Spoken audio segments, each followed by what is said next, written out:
ride, come inside, cause it's going down tonight. Only here for one night, no lies, come and saddle up a ride.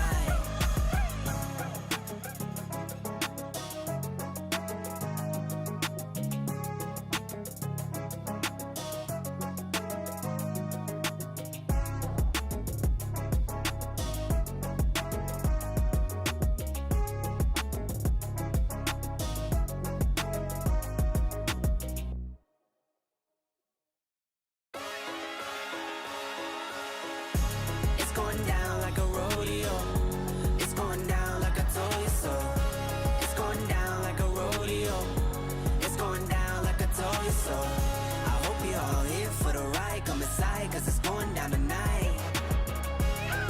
Only here for one night, no lies, come and saddle up a ride. Need a yeehaw, you know how ye. Here for one night and we just wanna party. In a fast car, a Ferrari. It's a push start, I don't need a car key. Slide on Broadway, and it's gnarly. On a late night, but I'm not tardy. Right on time for the parties and Barbies. Strolling with a truck of green like a golf swing.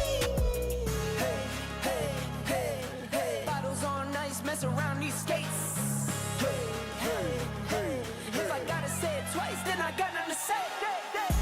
It's going down like a rodeo. It's going down like I told you so. It's going down like a rodeo. It's going down like I told you so. I hope you're all here for the ride. Come inside, cause it's going down tonight. Only here for one night, no lies, come and saddle up a ride. Come and kiss me up, it's going down. Like a train with no brakes, I'm not slowing down. See us showing up, we're showing out. Better pack it in till they kick us out. I'm no nailing them, I'm a lunatic. It's no telling when I get loose a bit. Got my babe, my boo, she cute and shh. And they serve me straight, need no juice and shh. Hey, hey, hey, hey. Bottles on ice, mess around these skates. Hey, hey, hey. If I gotta say it twice, then I got nothing to say. It's going down like a rodeo. It's going down like I told you so. It's going down like a rodeo. It's going down like I told you so. I hope you're all here for the ride. Come inside, cause it's going down tonight. Only here for one night, no lies, come and saddle up a ride.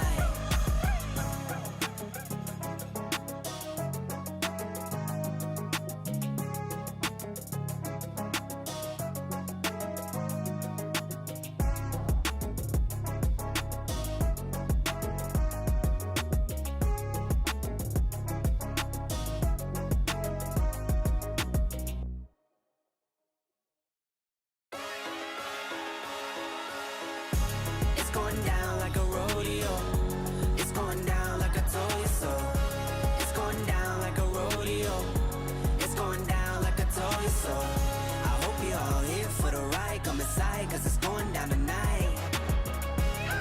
Only here for one night, no lies, come and saddle up a ride. Need a yeehaw, you know how ye. Here for one night and we just wanna party. In a fast car, a Ferrari. It's a push start, I don't need a car key. Slide on Broadway, and it's gnarly. On a late night, but I'm not tardy. Right on time for the parties and Barbies. Strolling with a truck of green like a golf swing. Mess around these skates. Hey, hey, hey, if I gotta say it twice, then I got nothing to say. It's going down like a rodeo. It's going down like I told you so. It's going down like a rodeo. It's going down like I told you so. I hope you're all here for the ride. Come inside, cause it's going down tonight. Only here for one night, no lies, come and saddle up a ride. Come and kiss me up, it's going down. Like a train with no brakes, I'm not slowing down. See us showing up, we're showing out. Better pack it in till they kick us out. I'm no nailing them, I'm a lunatic. It's no telling when I get loose a bit. Got my babe, my boo, she cute and shh. And they serve me straight, need no juice and shh. Hey, hey, hey, hey. Bottles on ice, mess around these skates. Hey, hey, hey. If I gotta say it twice, then I got nothing to say. It's going down like a rodeo. It's going down like I told you so. It's going down like a rodeo. It's going down like I told you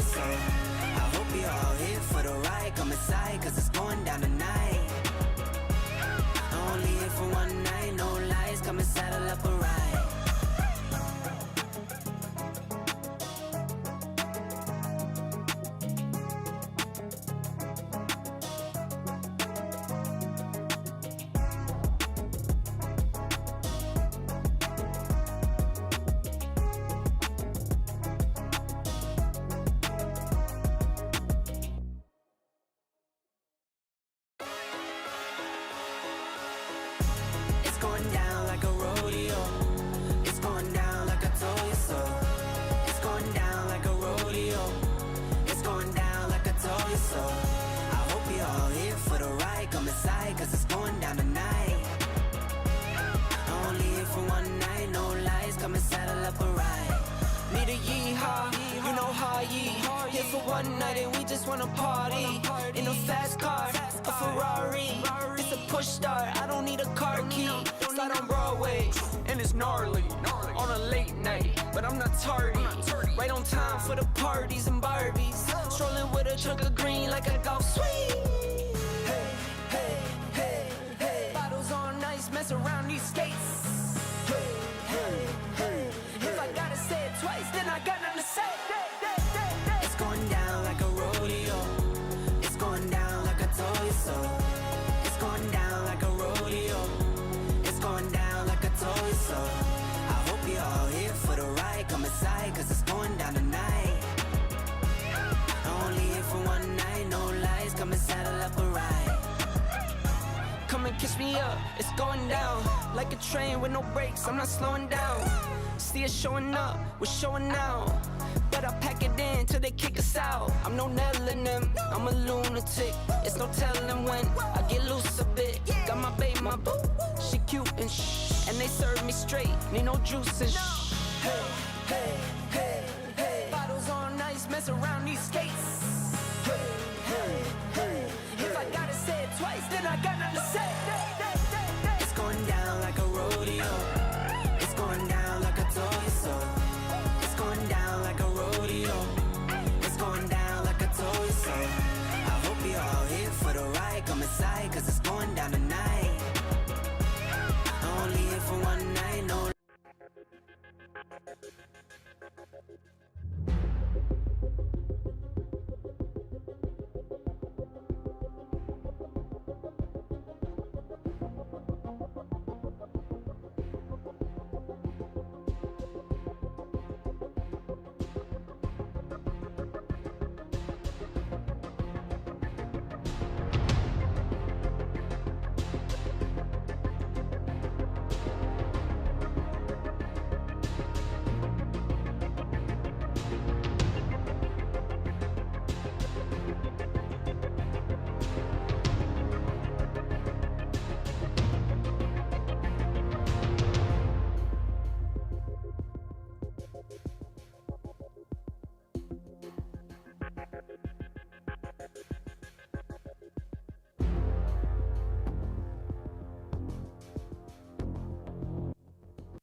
Hello, hello.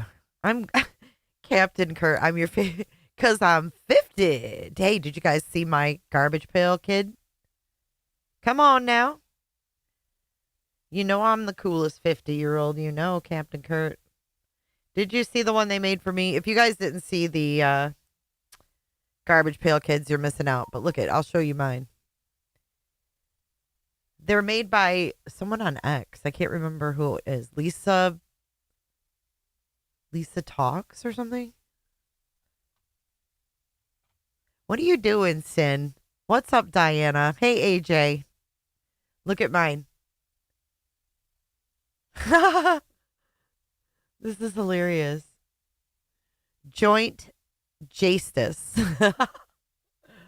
Oh, shit. That's some funny stuff. And it says, because I'm 50. I know at least mine was cute. I was like, oh, God, please let them like me. You can tell who they like and who they don't like. It's too funny. I love it. Well, thank you for joining tonight. I know this topic isn't for everybody. It really wasn't even for me. And Captain Kurt, I'm gonna show my age today. I didn't know who Cassie was until the Diddy suit. Hey, Flobo. You want to pitch those cheeks? Hey, Mimi. Hey, Beans. Dude, we should make those in actual cards. That would be sweet. We can be like Deception Detective, but have our own deck. I should get that. It is pretty sweet. Look. I'm not that much of a pothead, though. I'm kind of disappointed that I'm known as a pothead. It's kind of funny because I didn't smoke pot until I was older. You're 38. You're almost 40 and you just learned who she is. Okay, damn. I was like, I don't even know if I want to cover this. It's, gotten in my mind and I've been obsessing on Cassie and Diddy and like watching all these old videos from the early 2000s. Queen Bee had more than me. Okay. It's hilarious. Look I got little pot leaves in my dreads. Fuck. It's cute. You got dreads, go to the beach and live in Florida. We're all potheads. I know. I'm going to the beach tomorrow, by the way. So we won't be doing Sunday scratchers because I'm going to the beach with my daughter-in-law, my daughter, and my granddaughter. The whole fam. So no scratchers tomorrow. We'll pick it up again next week. You're 53 and you knew who Cassie was? All right. Well, I didn't know who the fuck she was. Now this song that I knew that song, but I didn't know it was Cassie. You know what song I'm talking about? I didn't know that was her until today. Now that song, I remember the song, but you guys got to remember, my last daughter was born in 2000. And Cassie and Diddy were 2006. And I had 2 kids prior to that. So my shit was busy. I wasn't fucking paying attention to no fucking Diddy. I didn't even listen to Diddy. So that's my excuse for not fucking knowing. That was your that was your ringtone when you were I'm joking, no Beans. Hey Toe Beans. That was your ringtone when you were dating your husband?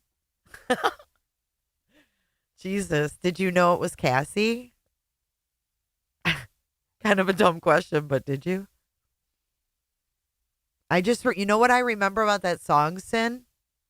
You guys are probably going to laugh at me, but I remember thinking, what a slutty song. Like, I can't remember what the words are now, but I remember thinking back then, what a slutty song.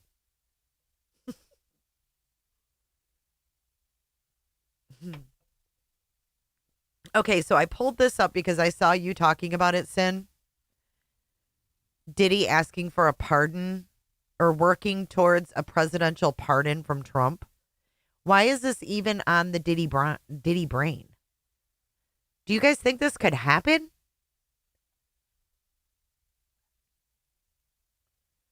Do you guys think this could happen?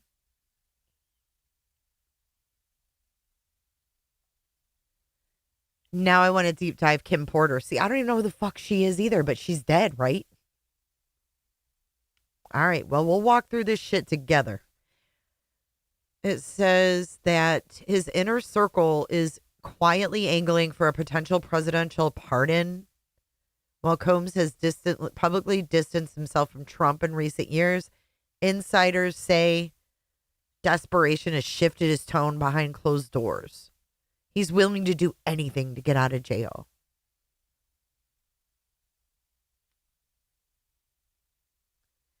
Well, he will do anything to get his way. He's always been this way.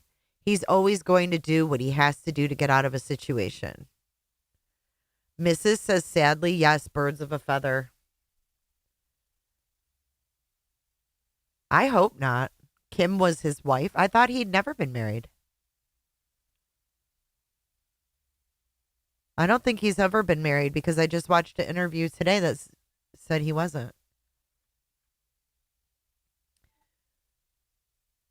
The same source notes a striking contradiction in Combs' strategy. He doesn't even like Donald Trump, the source adds.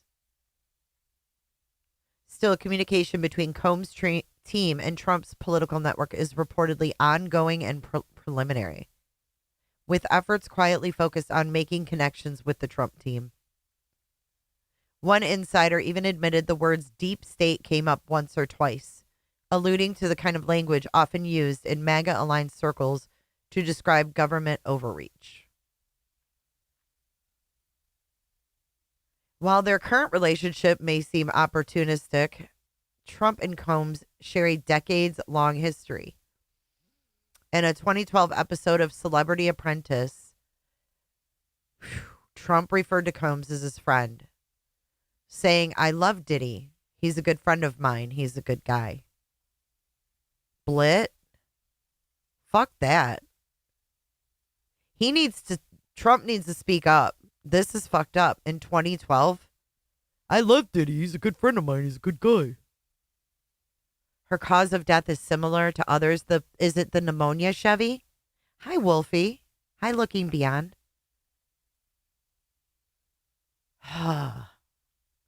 I'll be missing you. Yeah. I know, it's ironic now, isn't it? When he pressed contestant Aubrey O'Day, formerly of Danity Kane and a bad boy artist, for her opinion, she replied, I don't want to answer that question. I'm the full-blown fucking story of that. Still, Trump responded, I'm going to stick up for him. And there they are, together.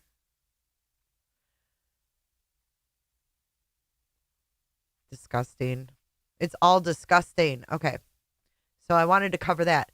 So there was, Nancy's been covering this, and I love watching Nancy's coverage. But what Diddy did is he threatened these people with all these videos of the freak-offs, right? So he not only had one person videoing freak-offs, he had plenty. Trump said no. He is, Casey. It's scary. This is all really scary. To me, anyways. And then to think he's got sons. Right? Have you ever thought about that? Okay, so Nancy, I'm going to play this and then we're going to get into the older videos, if you will. But I wanted to play this part because they bring up, this is Mark Garagos and I can't remember his name from TMZ.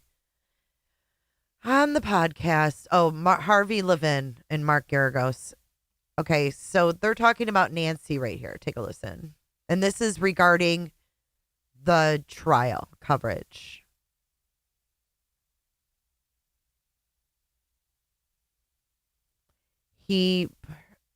Diana, whose car? Who did? Let's talk urine for a minute because Nancy. Okay. First of all, these guys covering this turns my stomach. I don't know if you guys feel the same, but trigger warning. This is gross. Of course, I mean anything. Hey, Gyps. Anything Diddy related with this case is gross, right? So, trigger warning, I guess. Nancy Grace. Oh my God! Nancy Are we Grace really is going to go there? Yeah, because Nancy's head exploded. Mark and I, just so you guys know, we do a weekly show on Tubi, kind of a roundup of the case, and Mark is there along with Nancy. And Hi, boy, Mike. She went nuts on you because what Cassie said was that she was in the room with during a freak off with Diddy and a sex worker, and both Diddy and the sex worker urinated in her mouth to the point she started choking. And okay, the only reason I'm playing this is because as we watch these older videos, this is kind of important because I'll show you why later. Hey, Riverhouse. Hey, Jenny. The issue came up. Did she say no? And Nancy, that was kind of your point. And Nancy is like, isn't it obvious that she didn't want that? And you guys went back and forth with no resolution. Nancy isn't here. So your point is? My point is, I don't want to get into or be judgmental about people's sex lives. It's uncomfortable for me. I'm too old for it, but I don't. Maybe I'm too old for it, he says. He doesn't even want to know. So this motherfucker Garagos, which I absolutely have always liked Garagos, but I mean, this is not just your regular fetish, okay? Come on. It's absolutely terrible. Not just him. Not just him. But a sex worker and him. No, I mean, I can think of, and I've had a zillion cases that I've defended where people are into stuff that is not illegal, that I would never engage with. So I just think as we sit here in California, Harvey, unlike the U.S. Constitution, in the California Constitution, we have an absolute right to privacy.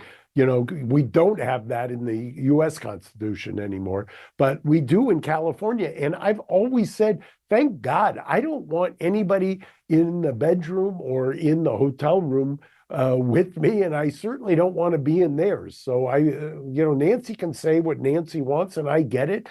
Different strokes for different folks. I don't even want to make the usual jokes that I would make, because I just think people's sex lives are off limits. Well, Right? Like, what? Garagos, you into that shit? Triple L, hello, and hello, True Crime and other stuff. Ugh. Yeah, Sean is, it's deplorable. But like, to sit here and say this is just someone's sex life, right? Aren't we missing the whole fucking point? This pisses me off because we're missing the point. This isn't about a sex life. This is about more than that. To me, anyways, this is about grooming, the music industry, and everything else. Let's watch this. This is Cassie Ventura in 2016. Here's your Hi, song, my name is Sin. Cassie. I moved to New York to pursue when I was 18, a dream of being in the entertainment industry. Now, I've been waiting, think I wanna make that move now.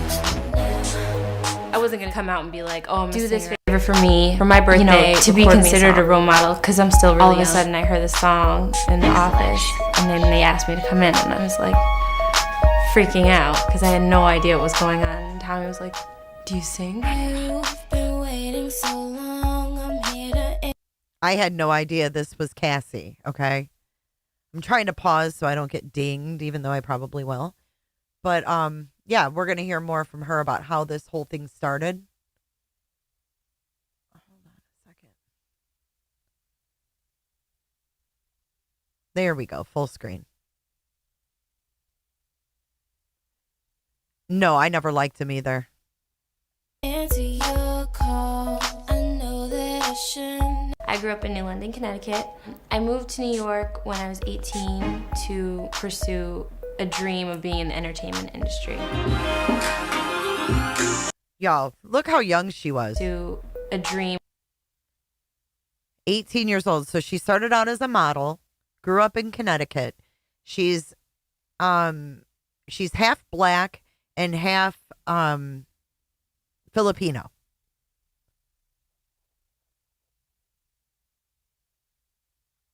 She moved to New York when she was 18 years old. Hey, Vince. Vince. Hey, Jason. How you doing? Dream of being in the entertainment industry.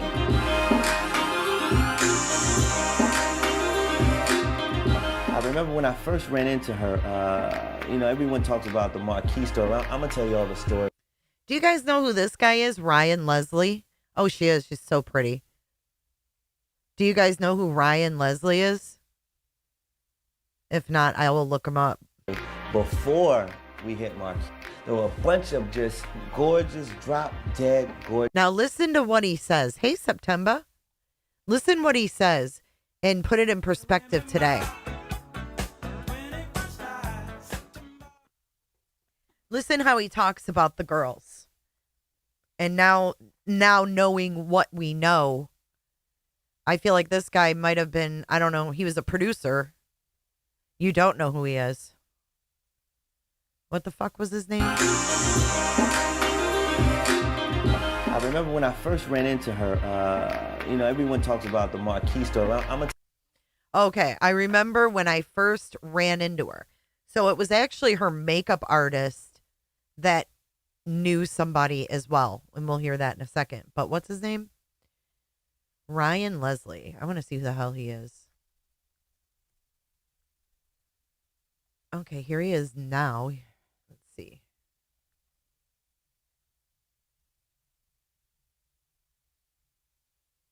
His laptop was stolen from his Mercedes in 2010. I just wonder, is he still affiliated with Diddy? Ryan Leslie on Cassie leaving him for Diddy. Oh, she was with him first. Hold on.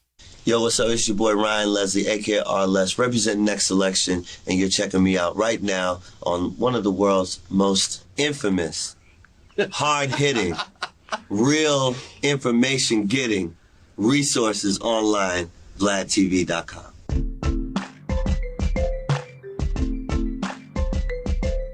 At the time that she signed that first deal and you guys working together, Yeah. was this a romantic relationship?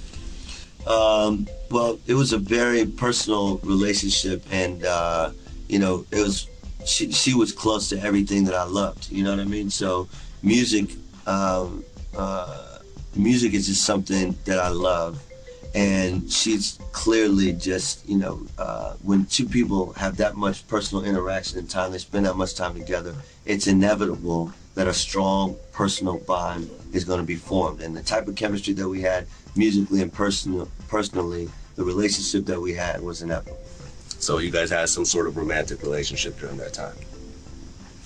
He's going in, right? I mean, you know, that's pretty much how how you answer the question. Yeah, you know, you're not denying the fact you had a romantic relationship. I'll say I love Cassie. I love her. You know what I mean? And, you know, I fell in love with her. I fell in love with the music. I fell in love with her family, and everything that it took, you know, for two young people in New York City hustling together. It was inevitable that we be in love. You know what I'm saying? Now, at what point sort of rift that happened to you? Because from what I understand, you don't talk to Cassie as much as you used to. Right. Is this true? Yeah, that's 100% true. So was there a situation where a rift happened, you know, between you two? Was it anything that you could pinpoint? I mean, there's definitely a lot of factors, a lot of situations, a lot of nuances that I could pinpoint, but I don't feel comfortable talking about them publicly because they involve, you know, people and involve situations that, you know, to this point really don't have anything to do with my professional career. You know what I mean? Well, they don't have anything to do with my current professional career. So I don't feel comfortable talking about them, and you know, I don't think any of the people involved would feel comfortable about me talking about it. You know, so I wouldn't I think he's talking about Diddy here. do it unless I can make some phone calls and say, "Hey, I'm on Vlad TV right now. Do you have any problem with me airing some of this stuff out?" I'm sure they would probably respond and say, "You know what, homie, I would have a problem with you airing some of that stuff out." But yes, I do believe that there are some specific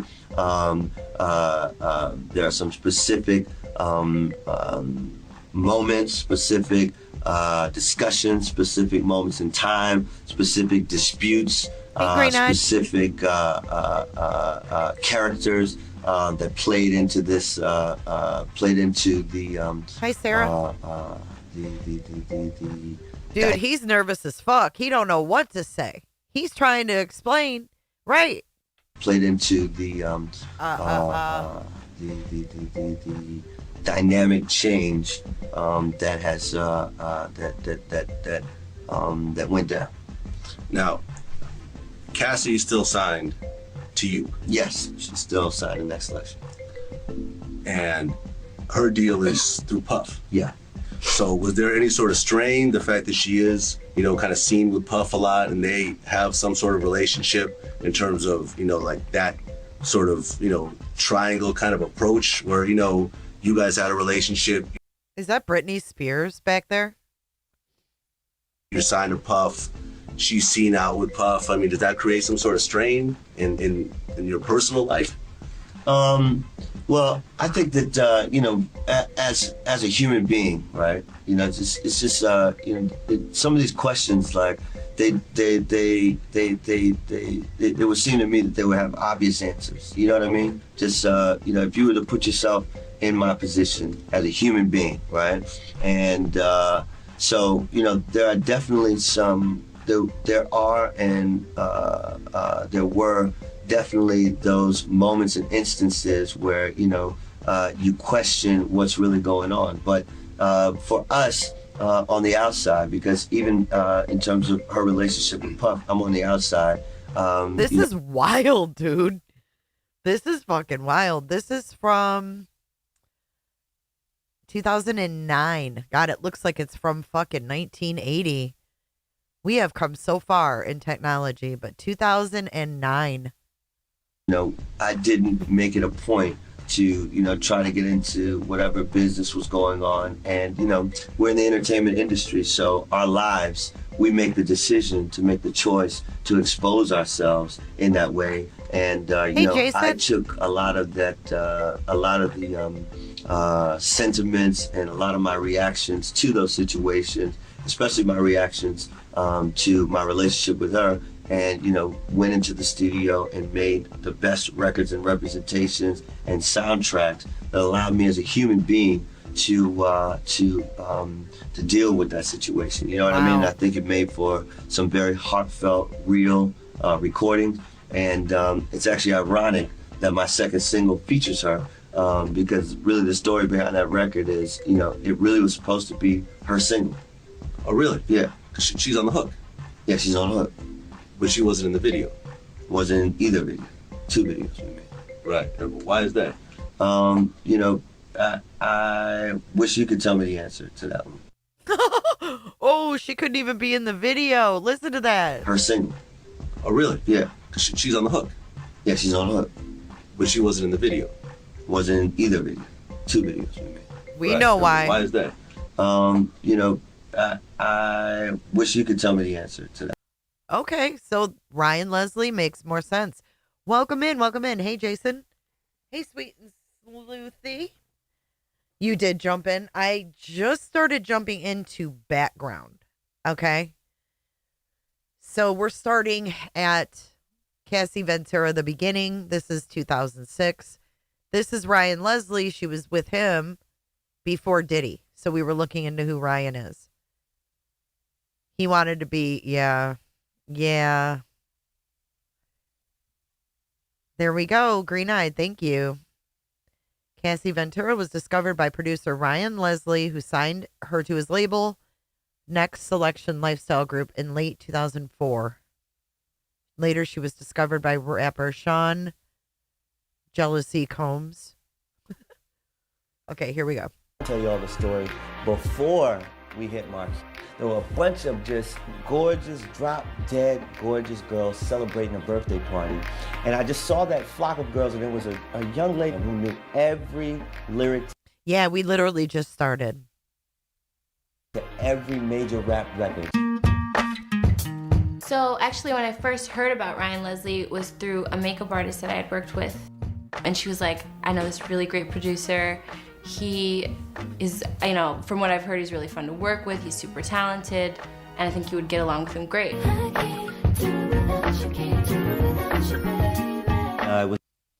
Thank you so much, Mrs. Infamous means well known for some bad quality or deed.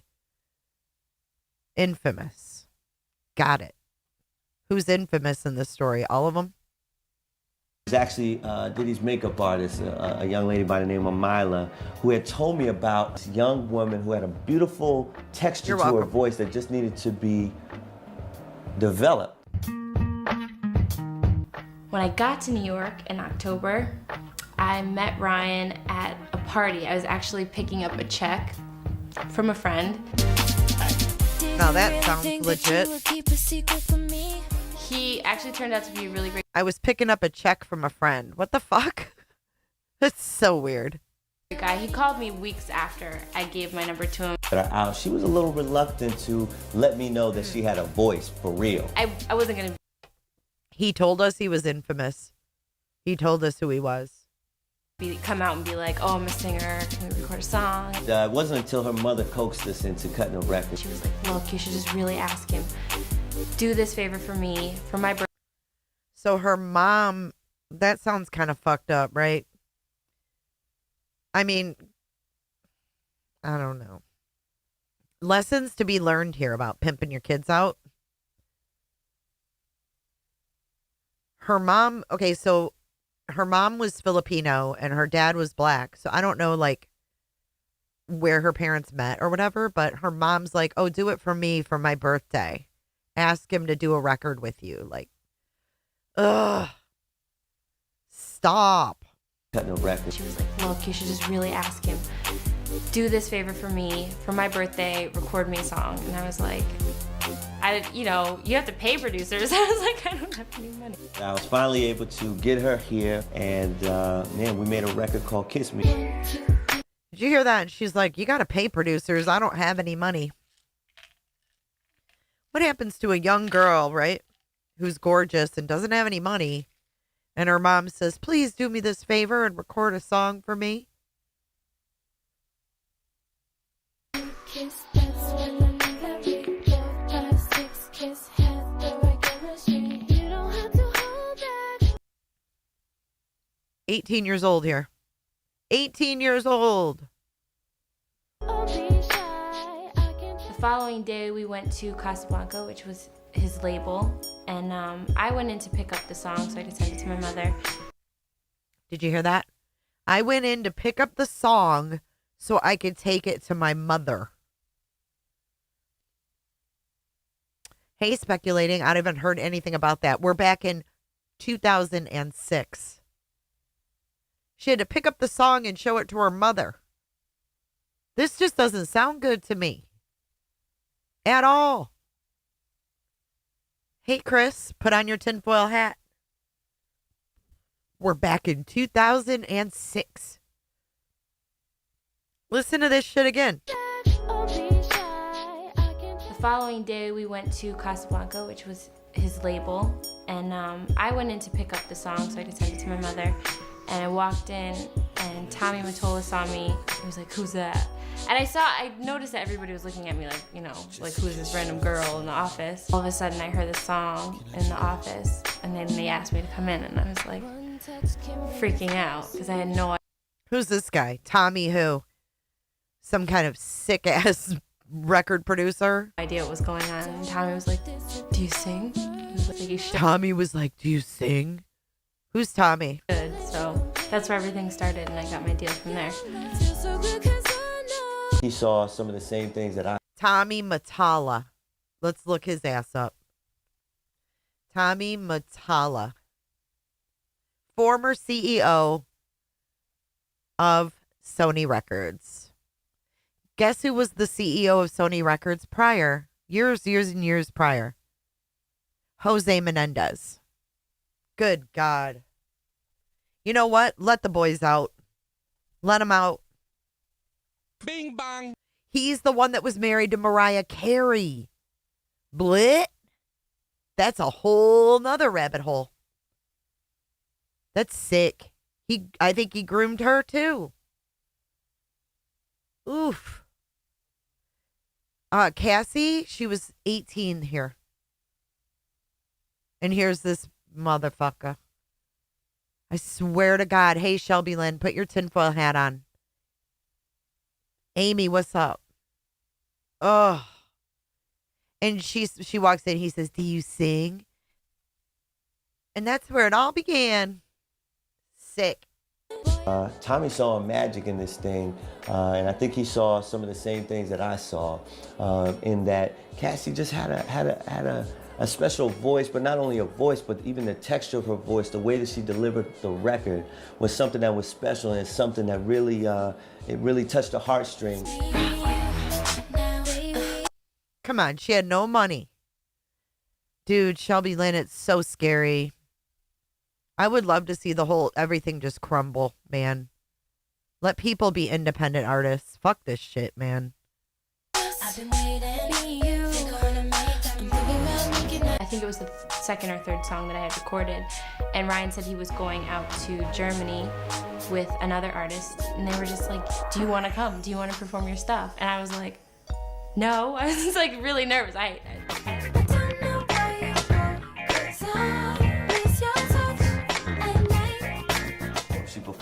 Wow, that's her first ever performance. Wild. On the record overseas for the first time.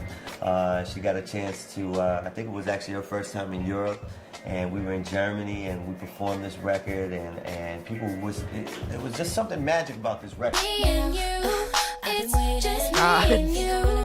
We're here to celebrate Cassie signing and the next elections, big move, and All right, here's her signing, her very first signing. we wish her the best of success. Signing the bad boy. I want y'all to give it up for Cassie. Also, We flew out to Germany. They pushed me on stage. I thought I was gonna throw up. It was just like, it was a lot for me. But She had no fucking clue what she had gotten herself into. Doesn't he, Triple L? Whew. Flo says, I see not why no one wants to talk about this. Years of abuse. Thank you, Flo, for your super chat. And think about all the people that were around for this shit. You know? And it seems like 2006 was not that long ago. Clive Davis is a monster, too. Mm-hmm.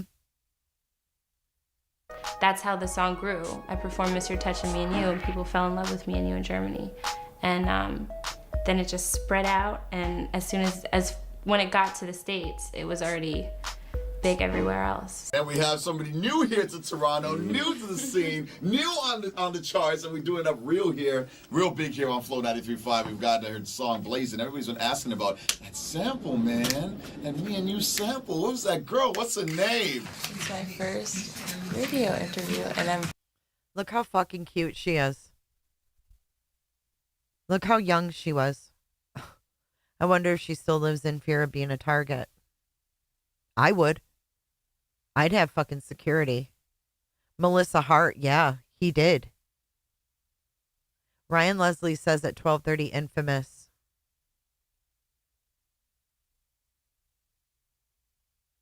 Oh, that would be the wrong timestamp because we're live.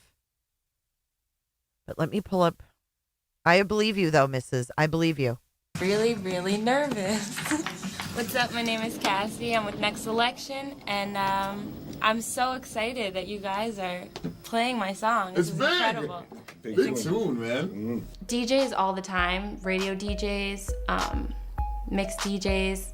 I love them all, but they're like, oh, I played it first. Oh, I played it first. I was like, no, I did. The night that I recorded it, I brought it out to a club, and with Hey, Ryan, Cole. and we got them to play it.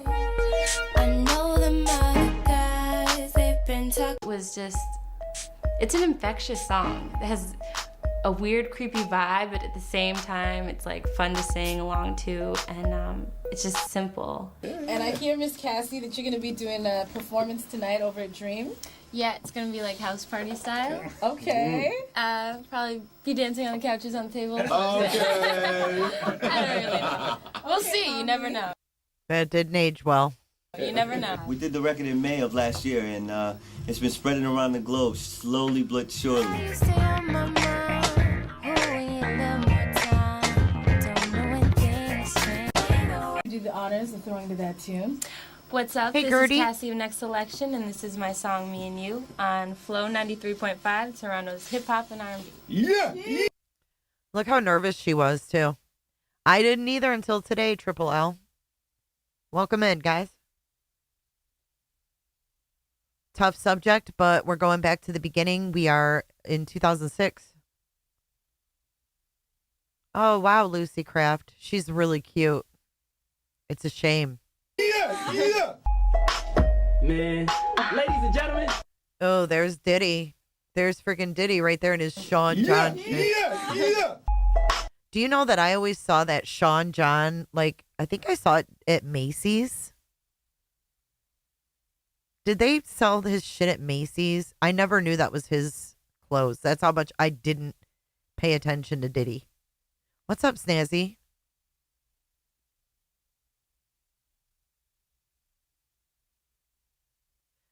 CK, so young. So innocent, naive. I know it. I could have sworn they sold that shit at Macy's, but I didn't know it was Sean Puffy Combs.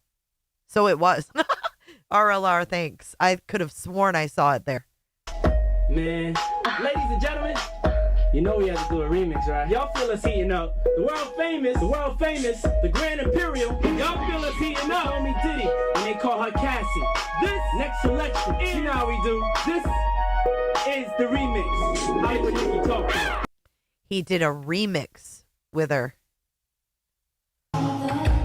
That it would be interesting to actually put this thing somewhere where millions of people who are looking for new music can find it. You know, if you're a kid on the internet and you're looking to find new music and become a fan of somebody new. So her first music was on MySpace, guys. You go on the internet, you go on MySpace. People find me. And we put up a profile on Cassie, and within 3 weeks, I think at the time there were about 660,000 artists. Within 3 weeks, this record propelled Cassie to the top 10 artists on MySpace. And young women especially really began to connect with this record. It really became clear that this was something a lot bigger than we ever expected. And that's when the major labels started to come knocking. Triple L. That's so fucking funny. My God. I don't know why I find that so funny, but none of us knew. He was like an empire. You know what's fucked up? I kind of feel like duped Triple L. How fucked up that he had all these brands and we didn't even know. And here we were supporting this motherfucker. You know what I'm saying? Like, your husband's probably been wearing Sean John for a long time. She says, we're throwing that shit in the trash. Oh, fuck. But for real, though, what other companies did this motherfucker own that we didn't know about? God, that's some funny shit. I love my MySpace friends. And if I haven't added you yet, it's because I have a lot of friend requests all the time.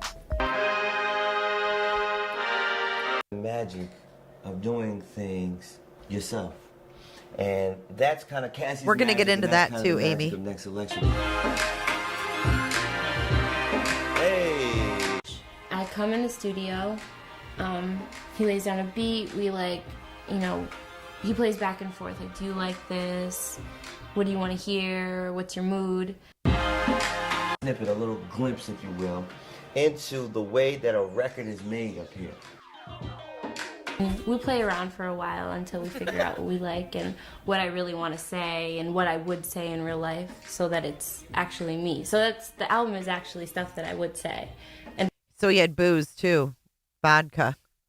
things that I actually have said. Call you out. Like, I'm going to call you out on that. Like, I'ma call you out. I'ma call you out. Oh. that's messed up. His favorites is one of my favorites. Long Way to Go is very,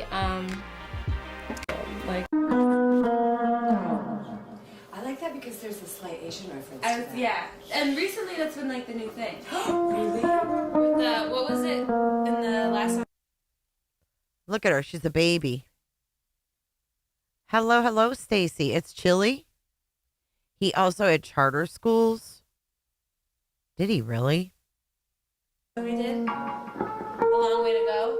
At the end of it, there's like this, like, I don't know what he's playing, but All the backup dancers have to be Asian. Yeah. Thank you. A song that I wrote with the band that I was talking about, Pretty Boys, is a favorite. It's called What Do You Want? And it's kind of like when I say, what do you want from me in the song and the hook, it's like kind of taunting. Like, what do you want me to do? Like, get away from me. What do you want from me? How can I give it? I'm gonna I won't sing this part. I won't sing this part. I was like, wait, I'm singing. Just you sing this part, and then I'll lay that down after. So I don't throw you. Okay. But do you want Hopi to sing it with you, or No, you just want to freestyle? No, let me just put it down. Freestyle. Start it over. We'll do Cassie over. I'll listen to Cassie. Make sure I listen to it on Tuesday. And I'll call you with all the notes for Cassie. I love it when they try to get intimate, even though they know I really ain't into it. You're not into it. I'm not into it. I already know the game and I've been through it. So I buy my own back. This is where it all began. Thank you, All in Tanks. Diddy's business ventures include Bad Boy Records, Revolt TV, Sean John, Combs Wine and Spirits, which include Ciroc and De Leon Tequila, Aqua Hydrates, and Combs Global. What? Good Lord. Ugh, he makes me sick. He had a show on MTV. Capital, I thought it said, oh my God, CK. I almost read that as perp. Capital Prep Charter Schools owned by Diddy. He had his own show. Good grief. Look at the guys by the door, too.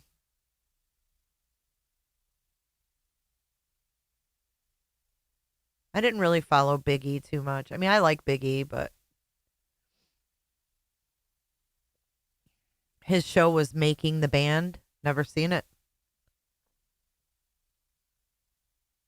Ugh. Cassie, make sure I listen to it on Tuesday. Then I call y'all with all the notes for Cassie. I love it when they try to get in. This is really awkward. She don't, I mean, I'm not being weird, but she doesn't look really comfortable. Like she's all hunched over and shit. I don't know. I just look at their, like, look at her and then look at him. Like, it's just, what do you think?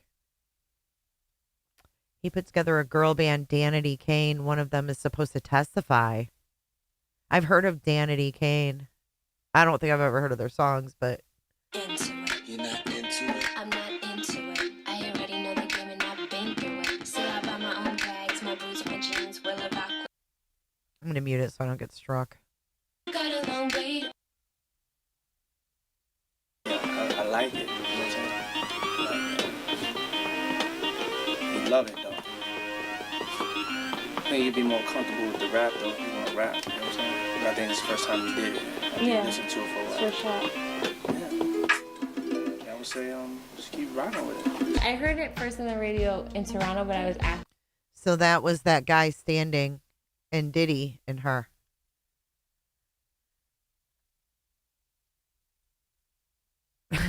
Infamous truth teller, is that right? Sean John clothing line. As soon as all this happened, people are trying to sell it like hot cakes practically for free.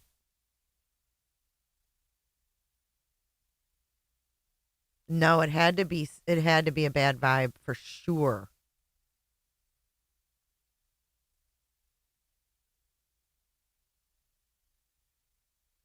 Ugh, it's just really gross. The radio station.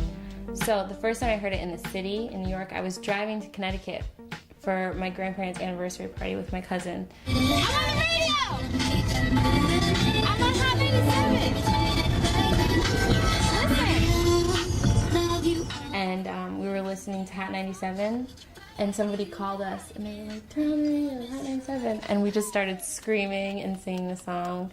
And we actually have it on camera. Ryan taped it, of course, for the vlog. And it was amazing. I called my mom. I was screaming. It was really amazing. That was like the best feeling. I didn't think I would react like that at all. I never knew that was her. With a director named Ray Kay. Lean to the wall. Young artist himself. School of Hard Knocks. What's this? I can't say 7. No. There he is. Dance playback, please.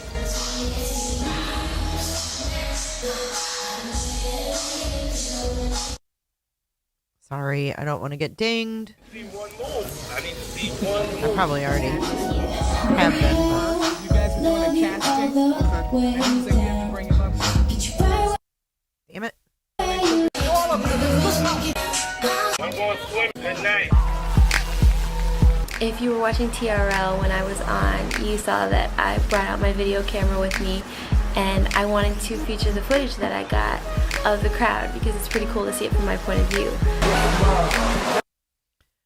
So this is like MTV Spring Break or something? Well, when I was on TRL for the first time, which was the craziest experience I've probably had so far. I mean, I've performed for up to like 18,000 people. And to go on TRL and know that I was on national television and my family and friends were watching was amazing. I'm headed home tomorrow, going to visit my family and relax, kick back before I jump into next week. And took a quick visit to get away from the crazy city and all the crazy stuff I've been doing. When we got home and I actually had a chance to meet. Look at that. Bad Boy Records next selection. Is that her and Diddy? You had it for your alarm. You guys crack me up. Is that her and Diddy on this cake? Ye gods. When we got home and I actually had a chance to meet her parents, she was blessed in Bootsy Collins, Curtis Mayfield. Oh, so her mom's black and her dad's Filipino. Okay. The chance to meet her parents. She was blessed. So that's her mom. Her mom had said, do this as a favor for me. Bootsy Collins. And then there's her dad. Curtis Mayfield, Vanity Six, Apollonia, Prince. I said, man, she's been raised on the right musical diet. My mom's dad is West Indian from Angola and Bekwai, and her mother is black and Mexican. And then my dad's family is all Filipino. So half Filipino, half black on my birth certificate. I'd give anything, go anywhere when it comes to your love. How crazy.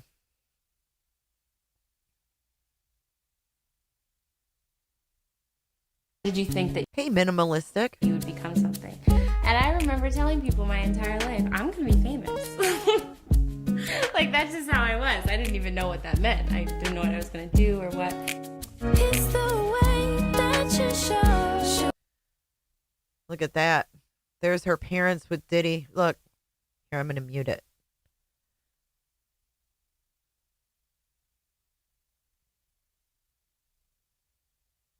I don't think her shoulders are wide. I think it's just the aspect ratio of the video.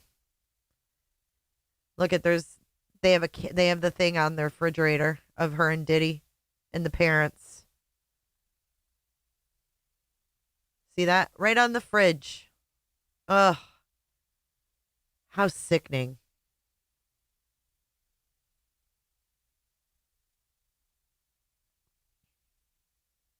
She doesn't look happy.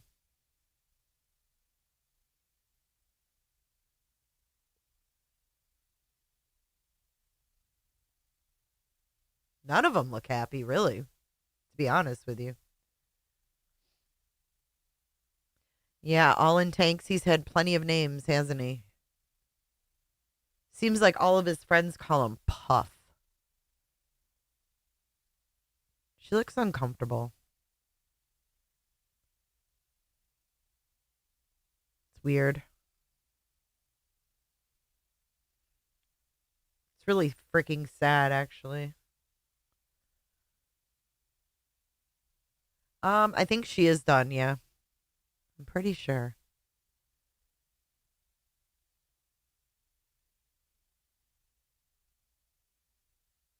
Here she is over here in the jacket.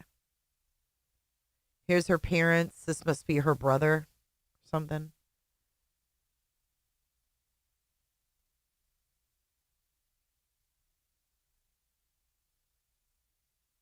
Look at Diddy. All nervous. Look at him. Look at him with his hands and his feet moving while he's talking to her parents. He knew exactly what the fuck he was doing. Look.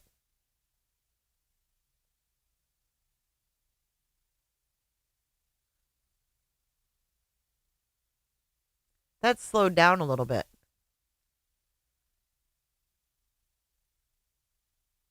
See that shit? And look at her over there in the corner. That's fucked up. Put your tinfoil hats on. It's just so fucked up to look at that now, isn't it? Knowing what is going to happen.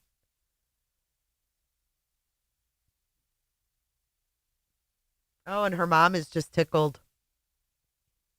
Look at her mom. Oh, clutching the pearls. Look. Watch her mom clutch the pearls. Oh, Diddy. This shit's got to stop, man. This shit has got to fucking stop. That's just eerie. Hell yeah, that's Diddy. That's Diddy in the white shirt with her family. Sick.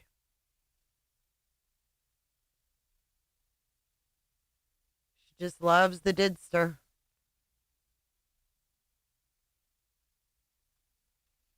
All right, let's listen to the end of this and then we'll move into the next video. That all of you, unbelievable process, and I'm glad that all of you love the music and fell in love with Cassie.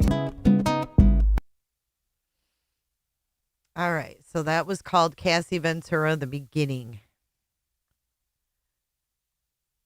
What do you guys think? Eerie. Okay.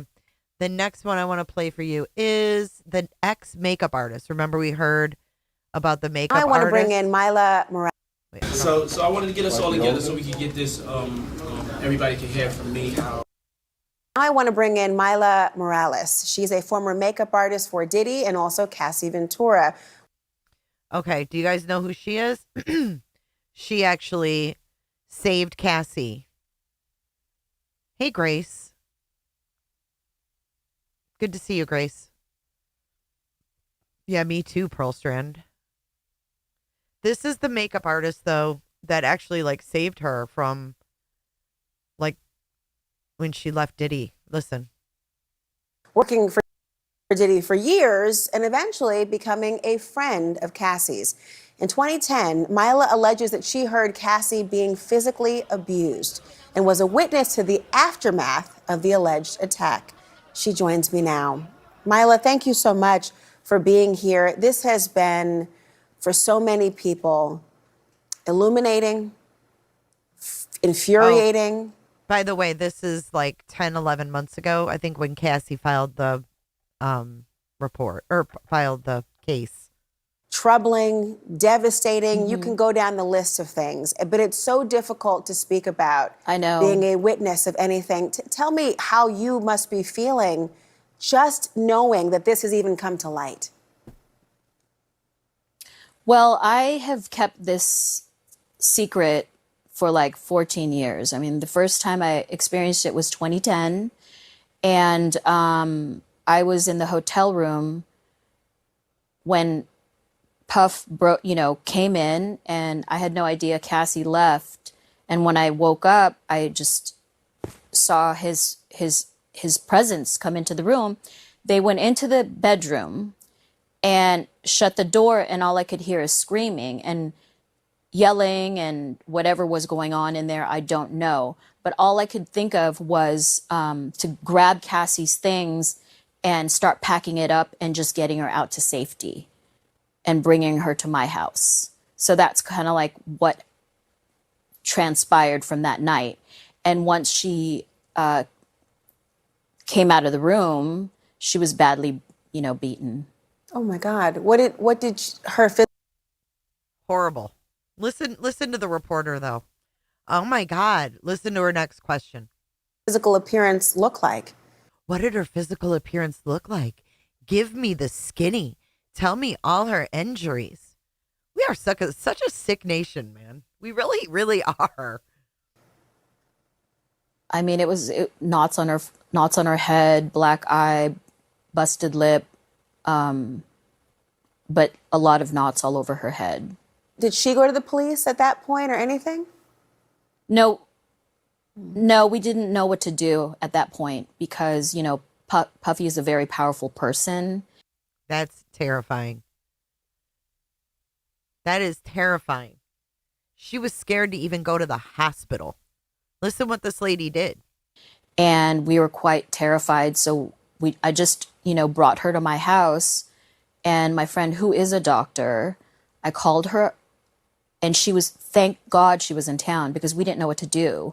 And she treated her for, just to make sure she didn't have a concussion or anything like that. But it was really it was painful to see Cassie like that, because she's such a beautiful human being, and for a man to just hurt any sort of woman or child or animal, it doesn't matter. But Cass is a good friend of mine, and I just felt, I just didn't know what to do. I felt like I don't even know how to describe how I felt that night.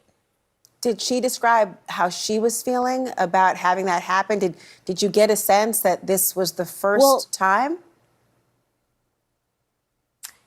It didn't feel like it, because it wasn't. It was almost like, I feel like she might have been embarrassed that happened in front of me. But the incident that you're talking about even predates what we saw in this horrific video from a hotel floor. When that video came out, what did it feel like knowing that had now been public? No, I was devastated when I saw that video, because it was like I witnessed what could have happened in that room and more, So that was a hallway incident. Who knows what happened, in that room when I was outside of there. And that's horrible. Horrible. So there were numerous beatings and fights in hotels. How awful. At least she helped her, took her to her house. And I was devastated. Actually, I've been devastated since the court cases came out, and how, he mistreated Cassie. He has settled the suit involving her specifically, but there are others, and there are sources that are telling CNN that the majority of the people currently suing Diddy are actually speaking to federal investigators, which indicates the Justice Department might be moving close to an indictment. So do you think that Cassie would testify against him if federal investigators asked her to or compelled her to? I'm really not sure. Like I said, I can't speak for Cass, but I hope she does. Well, and I hope she did. 8.5 months pregnant. I got to give her props for that. I don't know how she does it, how she did it. They said she held it together and everything. I don't know how. All right, so let's see. The next one is this one. She's in London. We're going to watch. Hey, what's up, guys? I'm Cassie, and this is 13 years ago. March 20th, 2012. And we're going to watch just bits and pieces of this. You're watching Dropout UK. Dropout UK.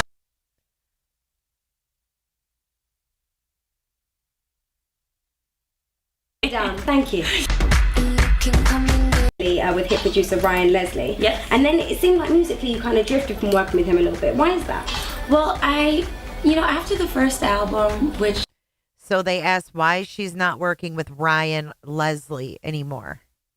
I still am in love with, and I have my favorite records on there and everything. I think it was a moment in time where I was like, okay, I'm 19 years old. Was I 19 at the time? Yeah, I was 19 years old, and I want to experience my life and create music for me, and it not always be about what someone else wants from me. So she signed with Diddy. There was no bad blood. Ryan totally understood and let me. So she wanted to go off on her own. And is that right? He shaved her head? You know that? How do you know that? He did? She talks about it and says it was like a hairstyle. And then she goes, yeah, I shaved a little more. I shaved the other side. He did that?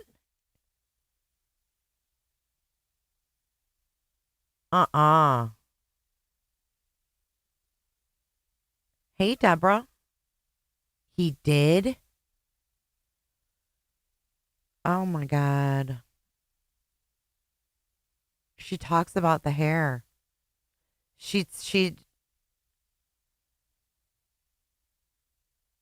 Oh, damn.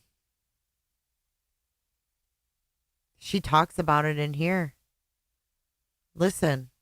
Just, go off and do my thing. And I was able to work with a lot of great producers and writers and learn a lot about myself. What was it like making that transition from working with him heavily to working with P. Diddy? Because he seems quite scary. Well, I always worked with... He seems quite scary. Did she say that? Heavily to working with P. Diddy, because he seems quite scary. What was it like making that transition from working with him heavily to working with P. Diddy? Because he seems quite scary. Oh my God. This girl's like, What was it like making that transition from working with him heavily to working with P. Diddy? Because he seems quite scary. Well, I always worked with... he's not scary. The name itself actually scares me. Yeah, I'm like, oh my God, P. to Diddy. be a little bit nervous. No, it was never really a complicated thing. ooh, that was uncomfortable, wasn't it? She's like, what? These things did not age well. Great producers and writers and learn a lot about myself. What was it like making that transition from working with him heavily to working with P. Diddy? Because he seems quite scary. Well, I always worked with... he's not scary. The name itself actually scares me. I'm like, oh my God, P. to be Diddy. a little bit nervous. No, I wonder if he was there. Because why did she look over at where the camera is? Oh, this is weird. he seems quite electro-leaning dance. Yeah. It's not really a reflection of what the album sounds like. Like I said, I work with vocals. They're so original and distinctive. Very distinctive. Okay, and wait, it's hold on. This part right here. This is this is about Kanye too. Speaking of hip hop and features, will Kanye West be featuring or like Pharrell? Because you get access to a lot of the big stars. Would there be any features on the album? I'm currently working on a record with Pharrell that I absolutely love. In the recording process, I was losing. Is Pharrell icky too? Then, do we know anything about Pharrell? My voice right now, but and Kanye did. Okay, so remember what we found out like in the trial about what they would do to her in the freak offs, right? And notice her voice in this one. She says, "Oh, I'm losing my voice a little bit." Well, you'll notice that in other interviews as well. In the recording. Yeah, infamous. That is gross. It's really gross. Process. I was losing my voice right now, but and Kanye did the remix to King of Hearts. Yeah. He did the original remix, and we're also working on a couple of other things too. So it's just kind of mind-boggling that at this point that I get to work with these people, like Puff, Kanye, Pharrell, like everybody is like all these talented people. Yeah. Like I never could have imagined. Does it seem so surreal? Like you're in a studio session and Kanye's sitting in front of you, and then P. Diddy walks in. Is it kind of like, oh my God, I can't believe I'm here? Do you still get? Listen to this. She's asking if look at Cassie's face. She's asking if she's starstruck by Kanye and P. Diddy and all these men. And listen to her response. Get that feeling? I don't get that feeling with them. I'm like, when I meet Diana Ross, I freak out. Yeah. But, she's like, no, they don't impress me much. no, not necessarily with the guys. I think I get more starstruck over the women. Because they influence you, Yeah, right? They because must have had they're big influences. Yeah, with Mariah Carey and like, who else did I meet? So many. Mariah Carey. Who else did I meet? So many of them. Yeah, with Mariah Carey and like, who else did I meet? So many. She can't name a one. Where's someone like Beyonce? Because she's quite young and contemporary, but she's still like... She's still Beyonce. Yeah, she's still Beyonce. She's still major. She's, I've been around her a few different times, Yeah. different environments, dinners and clubs and stuff like that. She's like one of the sweetest people, one of the most... She's been around Beyonce. Are Beyonce and them intermingled with this? At like the white parties? Was Beyonce at the white parties?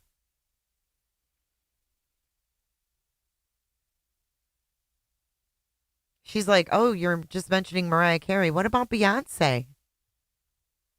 Oh, I'm sure if he demanded that she shave her head, I'm sure she was being abused. The fact that she did it. I mean, obviously she was too scared not to. No, she doesn't want to talk about the males, and she damn sure doesn't want to say she's starstruck, right? Still Beyonce. Yeah, she's still Beyonce. She's still major. She's I've been around her a few different times, different environments, dinners and clubs and stuff like that. She's like one of the sweetest people, one of the most humble people that I've met in the industry, and her talent is beyond. So that on top of it makes her just like incredible. She's like a superwoman. A robot. She's like she's like a superwoman robot. Now Superwoman robot. she has a baby, so she's a mommy too. I was like, bless. When you're fans, you're super fans, you have a lot of super fans. She looks kind of shook that someone would be a mom and doing that kind of shit. When they hear the album, what do you want their initial reaction to be? I think based off of my last album coming out in 2006, I want their initial reaction to be like, wow, I'm proud of her. She thought outside the box, she took her time, and it was well worth the wait. Your fans are pretty amazing. I tweeted just saying that I'm going to be interviewing you, and I didn't even at you in it. I just wrote Cassie. I didn't even put at official Cass, and then I got like favorited tweets and like Cassie this, follow me Cassie that. On it. They're on it. What's the craziest thing you've seen on Twitter from yourself or anybody else? Oh, on Twitter. Oh God. I mean, there's nothing really like too crazy that goes on Twitter. People send me pictures all the time, and my favorite, we did this thing, or we had this thing, Ask Cassie, I don't know. Yeah, Ask Cassie. Yeah. And had kids send pictures of themselves dancing to the record, or like, hey, I'm listening to King of Hearts, and it's cute, the interactive thing. I really like their energy, and they're just so uplifting. So you say you like the interactive side of social networking sites and the fact that they're so accessible, but sometimes they can be quite harsh, like the blogs and what people kind of say. How do you deal with that? I think I say this often. I've said it in probably every interview in the past 3 weeks, but if you can only imagine, you're not supposed to ask a lady how old she is, but how old are you? 22. Okay, I'm 25. And you can imagine how much you've changed since you were 18. Oh God. You know what I mean? It's embarrassing to think of when I was 18. Exactly. So I always say, like, there's just that period of change, and that really just, that creates a whole different element of surprise and everything for what's to come. I don't know. I'm not fazed by the blogs anymore. I think I went through a period of it when I wasn't working on anything. Well, I was working in the studio, but I wasn't in the limelight. I wasn't in the limelight. I wasn't trying to be at the clubs and in the blogs and everything like that. Because they can. I mean, they build you up to beat you down, I think. Yeah. Not everybody, but some of them. Yeah. And when it comes to Cassie, there's loads of different aspects. Fashion being one of them. Let's talk about the hair shaving, because I know it was a while ago, but it's such a big thing. Here we go with the head. Okay, so watch how she looks over after this. Do you think P. Diddy's there? Some of them, yeah. And when it comes to Cassie, there's loads. Like, who's she looking at? Who's she looking at? She is very pretty, McKenna. Fear. Explore core fear. So what they did was they got them roped into this shit with fame. Then they get them into the sex parties and they video them. And then they use it to extort them. Sextortion. Sextortion is the name of Diddy's game. He threatened to put these. I mean, can you imagine having someone do the things to you that he did and have it all on video, not from one angle, but like 20 angles? He paid people to go in these parties and video. Jamie Foxx went in and videoed for him. An old clip of young Jock alleging that Diddy made Cassie shave her head. Ugh. All right, well, let's listen to this. Yep, get him addicted to drugs. So what they were giving was a mixture of MDMA, which is ecstasy, cocaine, and something on opioids.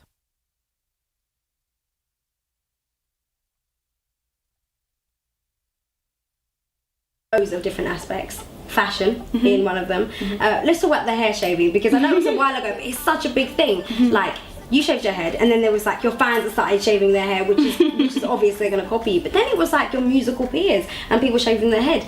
Did you kind of think like, well, what's going on? Why does everyone want to be me? I never thought that anybody wanted to be me, but I was definitely shocked because in the first 3 months of having the cut, everybody thought I had lost my mind. And I remember seeing an interview and you were like, I wanted it for ages, and the guy was like, but you shaved your hair. Yeah, I shaved. Like, what are you doing? No. And then it just became part of me. So like, even now, I shave more. Last year, I shaved the other side. It's just become who I am, and it was very flattering that other people wanted to do it as well, especially other artists. I remember getting an email from Lala. Oh yeah, yeah. And she was like, she sent a photo, and I was like, oh my god, I can't believe you did that. I don't know if anybody ever took it to this extreme, where it's pretty much half my head is shaved, but who did I work with? Oh, on Calvin Klein, Alice Dalal. I didn't know that she had her hair shaved. Okay. So we were doing the Calvin Klein shoot together. It was like, hey, nice hair, love your hair. I feel like it's actually more of like an English punk thing. It is. I was going to say, like, fashion-wise, your style is so developed from, like, me and you days to, like, now you're definitely a risk taker. You've got, like, the denim on and kind of, like, the punk rock hair. What do you mean frozen? You think so, Chevy Lynn? Yeah, I've got an interview with Jamie Foxx I'm going to play. Hey, Brit P. We're just going over some Cassie back in the day. What do you mean frozen? Are we frozen? I have it on my phone. I don't look frozen. Is this close to when Britney shaved her head? That's not a stupid question. Yeah, he was. Yeah, I don't know. I'm not frozen on my phone. Yeah, I'm not covering BJ tonight. I'm sick of BJ. Fuck BJ. Fuck BJ. What was I looking up? Oh, when did Britney Spears shave her head? We're doing a boring night tonight. February of 2007. This was 2012. After Britney. Will there be a Cassie clothing line? We'll see, maybe soon. I just did a collaboration with Diamond Life. The t-shirts. I created these t-shirts with them. With the first photo, I don't know how long ago it was, but it was me just holding a diamond, and the shirt did really well. And it was a skater brand. So You're on it, of course. It was kind of surprising because we did it for fun, and we just released another limited edition one. But I think I'm gonna be doing a women's line for them. But it's a skater, like they actually make skateboards. Like it's that type of brand, so it's gonna be a little bit more streetwear. Yeah, not so fashion. Just quite cool, quite laid back. Yeah, exactly.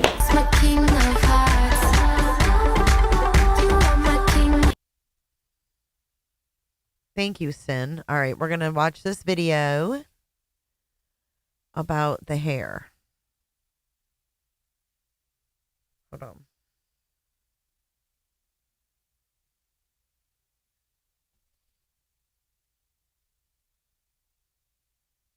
Shave it off for Diddy.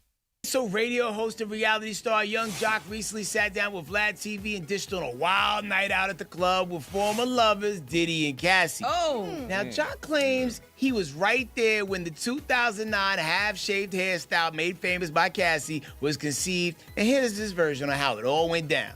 Cassie right here. The jumped off the bar, came over and said, yo, Cassie, tomorrow, I want you to shave the side of your head.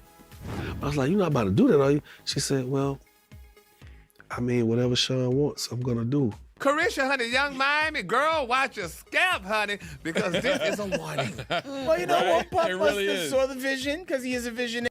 That's fucked up.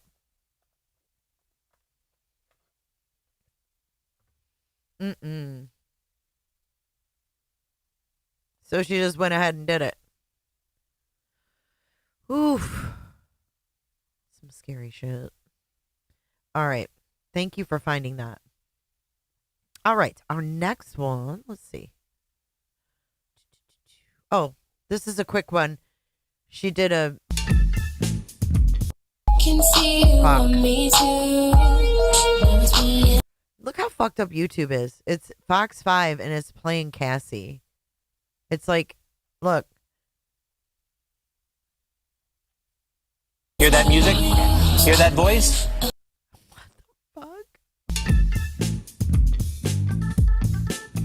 Hey, what's up, guys? I'm Cassie. Her voice.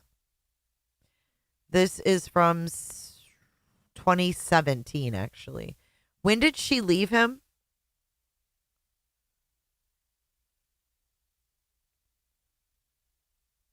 When did she leave him?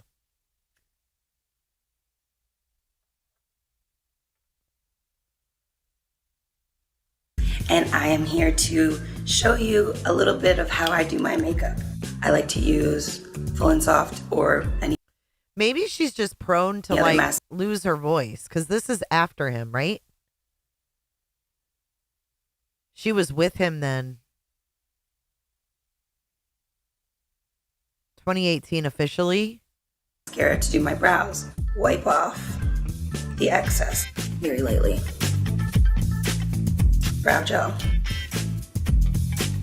I've always loved bronzer. I like to put my bronzer in. Well, if you watch the trial, you find out the kind of abuse that she was suffering and why her voice might be rough. She had mouth sores and was choking. I think that might be why her voice is all fucking like underneath my cheekbone so that, you know, without having to do full contour, you still get that that look.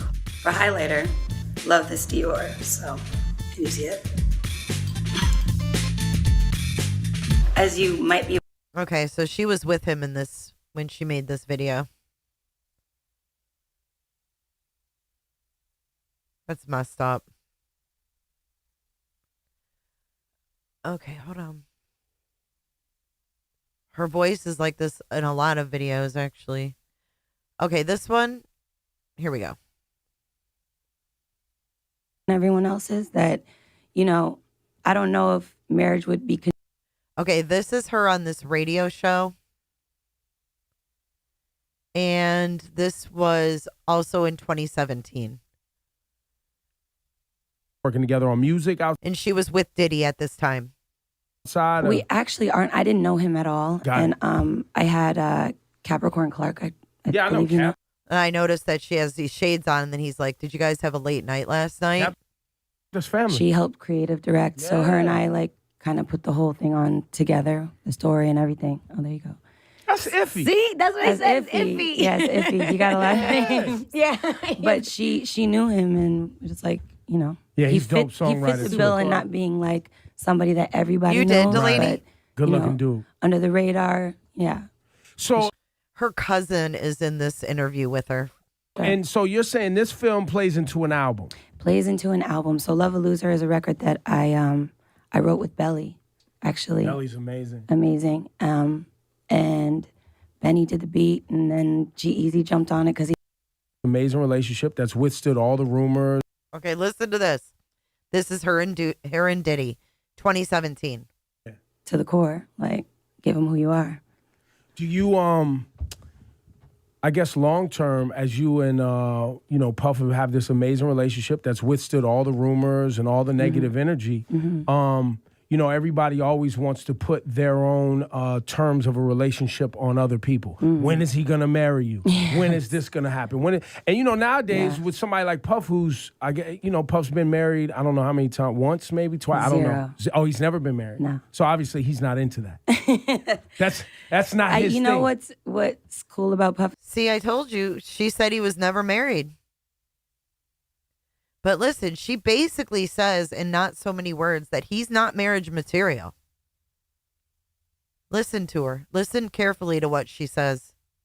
Is that he is, and he does want to understand marriage. But we have, you know, a certain type of relationship, and it just works the way it is. Do you believe marriage is for everybody? No. Absolutely not. My parents are still married. And Rod, how long have they been married? 35 years? Yeah. Is that your brother? That's my older brother, yeah. Hey, brother. That's Nice to meet Rod. you. You guys look alike. By the way, you guys look alike. Yeah.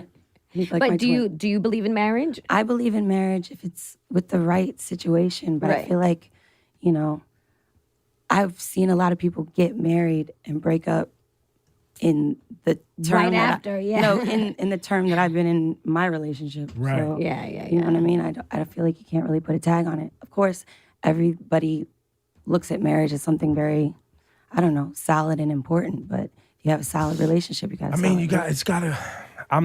I've never been married, and I think it's. Me neither. I think it's good for, and I love the idea of marriage, but I think people put the wrong. The idea of marriage that I think people fall in love with. Right. I sometimes. think. Right, but I don't think sometimes they people want to are do really the work. meant to be married. And I don't that's think like people my want to do the work.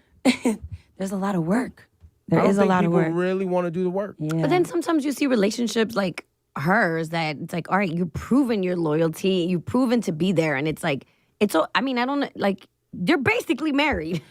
You know what? You have too, everything for me, for the most part. My lifestyle is so different than everyone else's that, you know, I don't know if marriage would be conducive to me being sitting here with you right now and having, you know, my own stuff. But I do believe in marriage.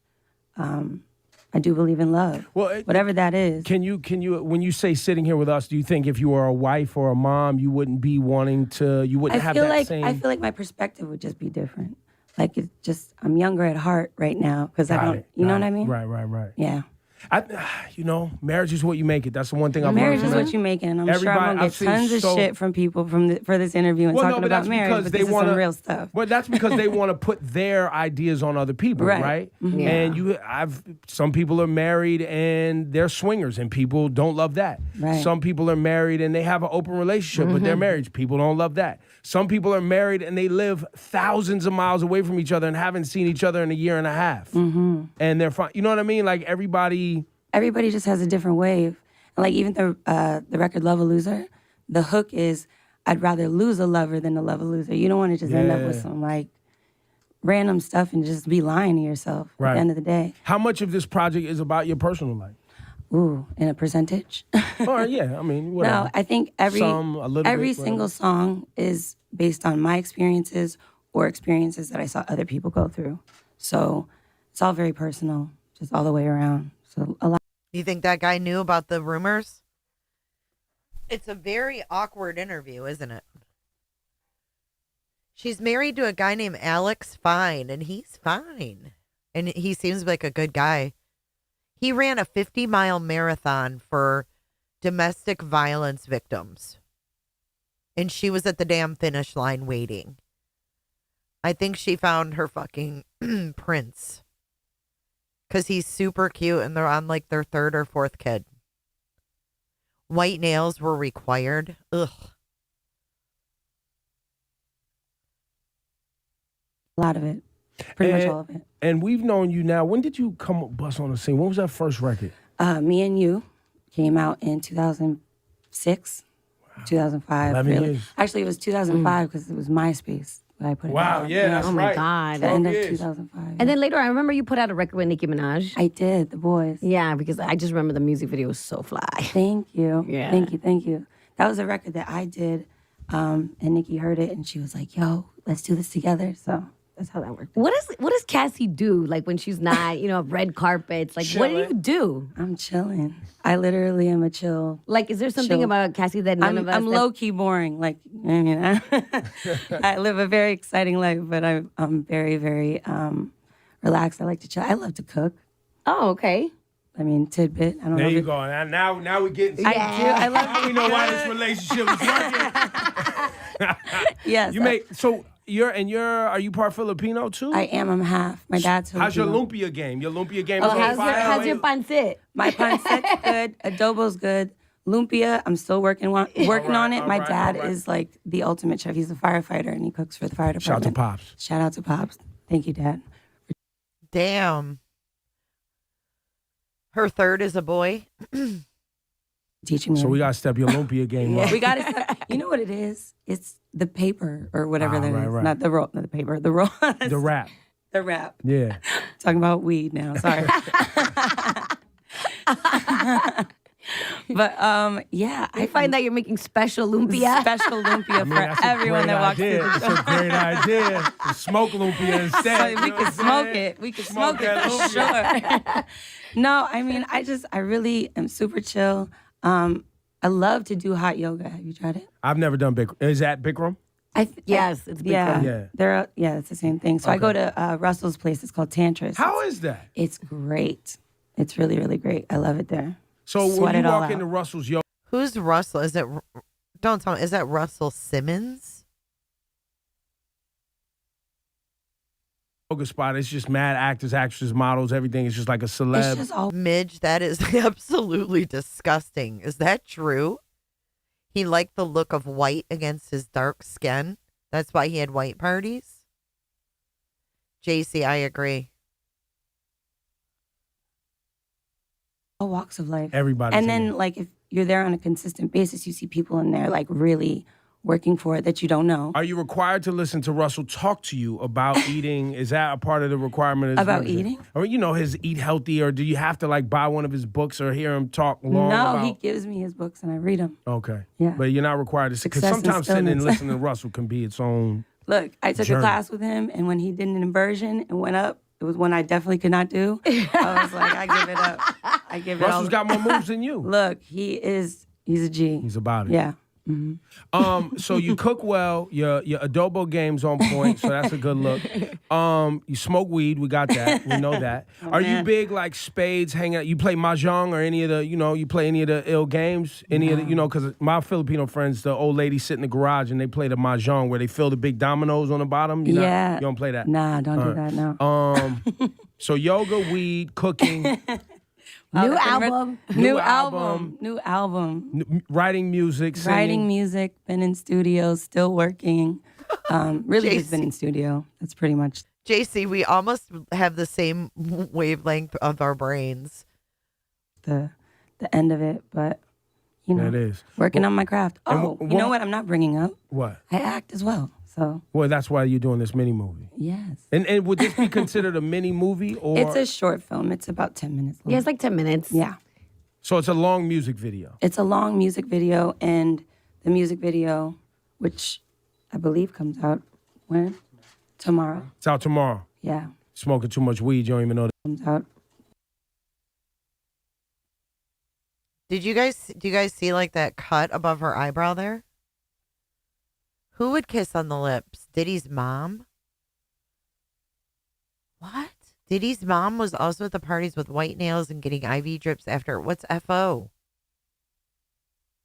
What's FO? He kissed his mom on the lips? What? That's disgusting. Do you guys see that cut though? Hey, Easy. Welcome to Cutieville tonight. Do you guys see it right above her eyebrow? Oh, freak off. Okay. Hold on. Let me read that again. After freak offs. His mom? You did, Easy. Thank you. What the freak? Pull what up? His mom? Diddy's mom at freak offs.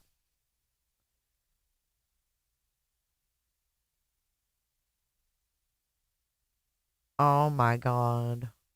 Sean Combs' mother threw sexually charged parties at childhood home? Oh, stop it. Well, they say it all starts at home. This is disgusting.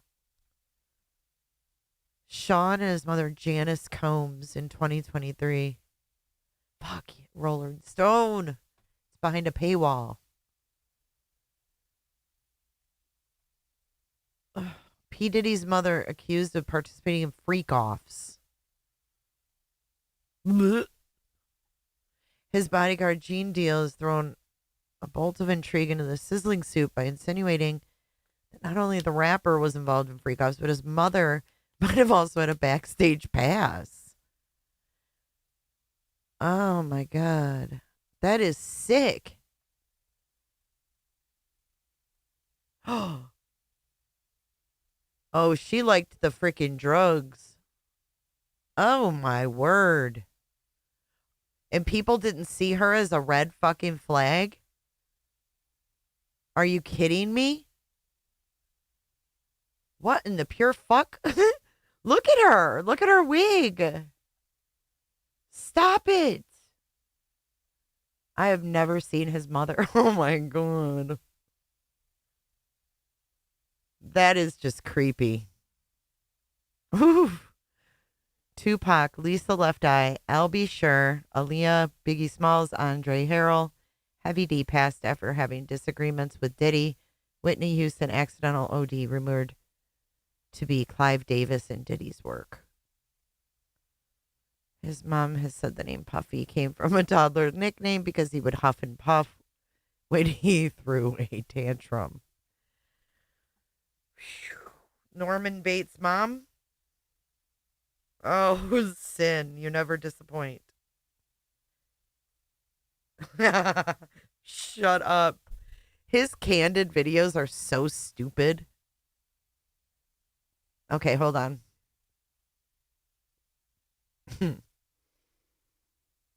Here we go.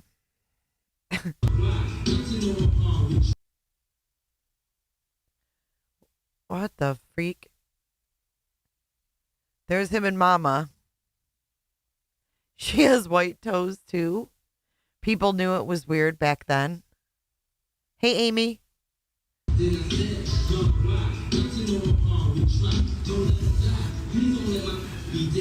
my mom's gorgeous. Hold on, let me introduce you to my mom, called Mom Dukes. Hi. She's getting a drip with me. She's hydrating. What's up, Mom? Everything's good, baby. I'm here with you. Yeah. I love you. I love you.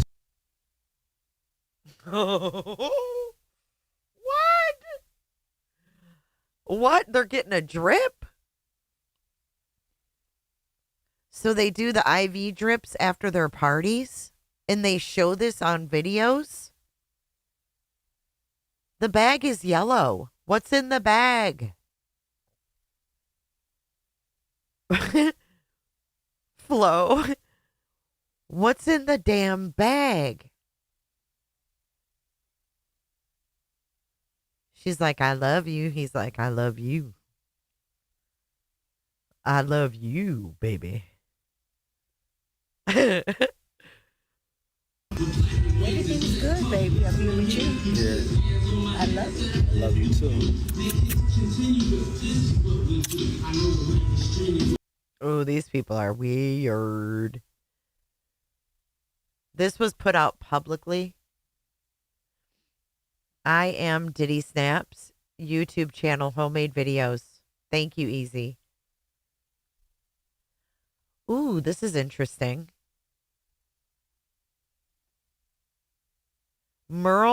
Melvin Earl Combs was P. Diddy's father. He served in the U.S. Air Force and was also involved in drug dealing.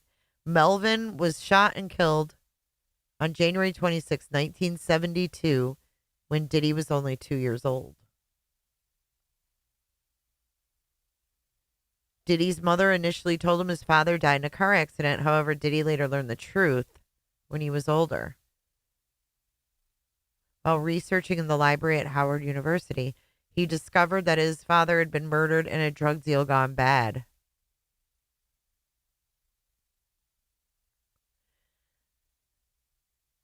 She was at court. Oh, I have seen her walking into court. Hold on, let me pull up that YouTube channel before I forget. I am Diddy Snaps. Oh, freak. Oh, this is awesome. Okay. Mom, freshly dipped though.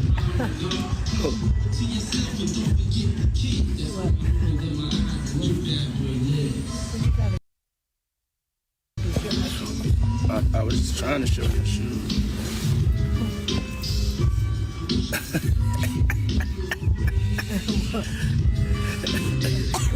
Yeah, my mom's is single. Mom's is single. I ain't gonna hate on my mom's. She's single. Me and my mom talked about one time doing a dating show with her. And she's so picky. She's so picky, they don't stand. But yeah, that'd be the funniest show in the world. It will be. Especially with me. I don't even want to get started if she would do it. His mom's not dead, is she? Oh, it's really his aunt? What? Wait, what? Diddy's mom passed away. This is really his aunt? The fuck? Sneaky suspicious is like, yikes.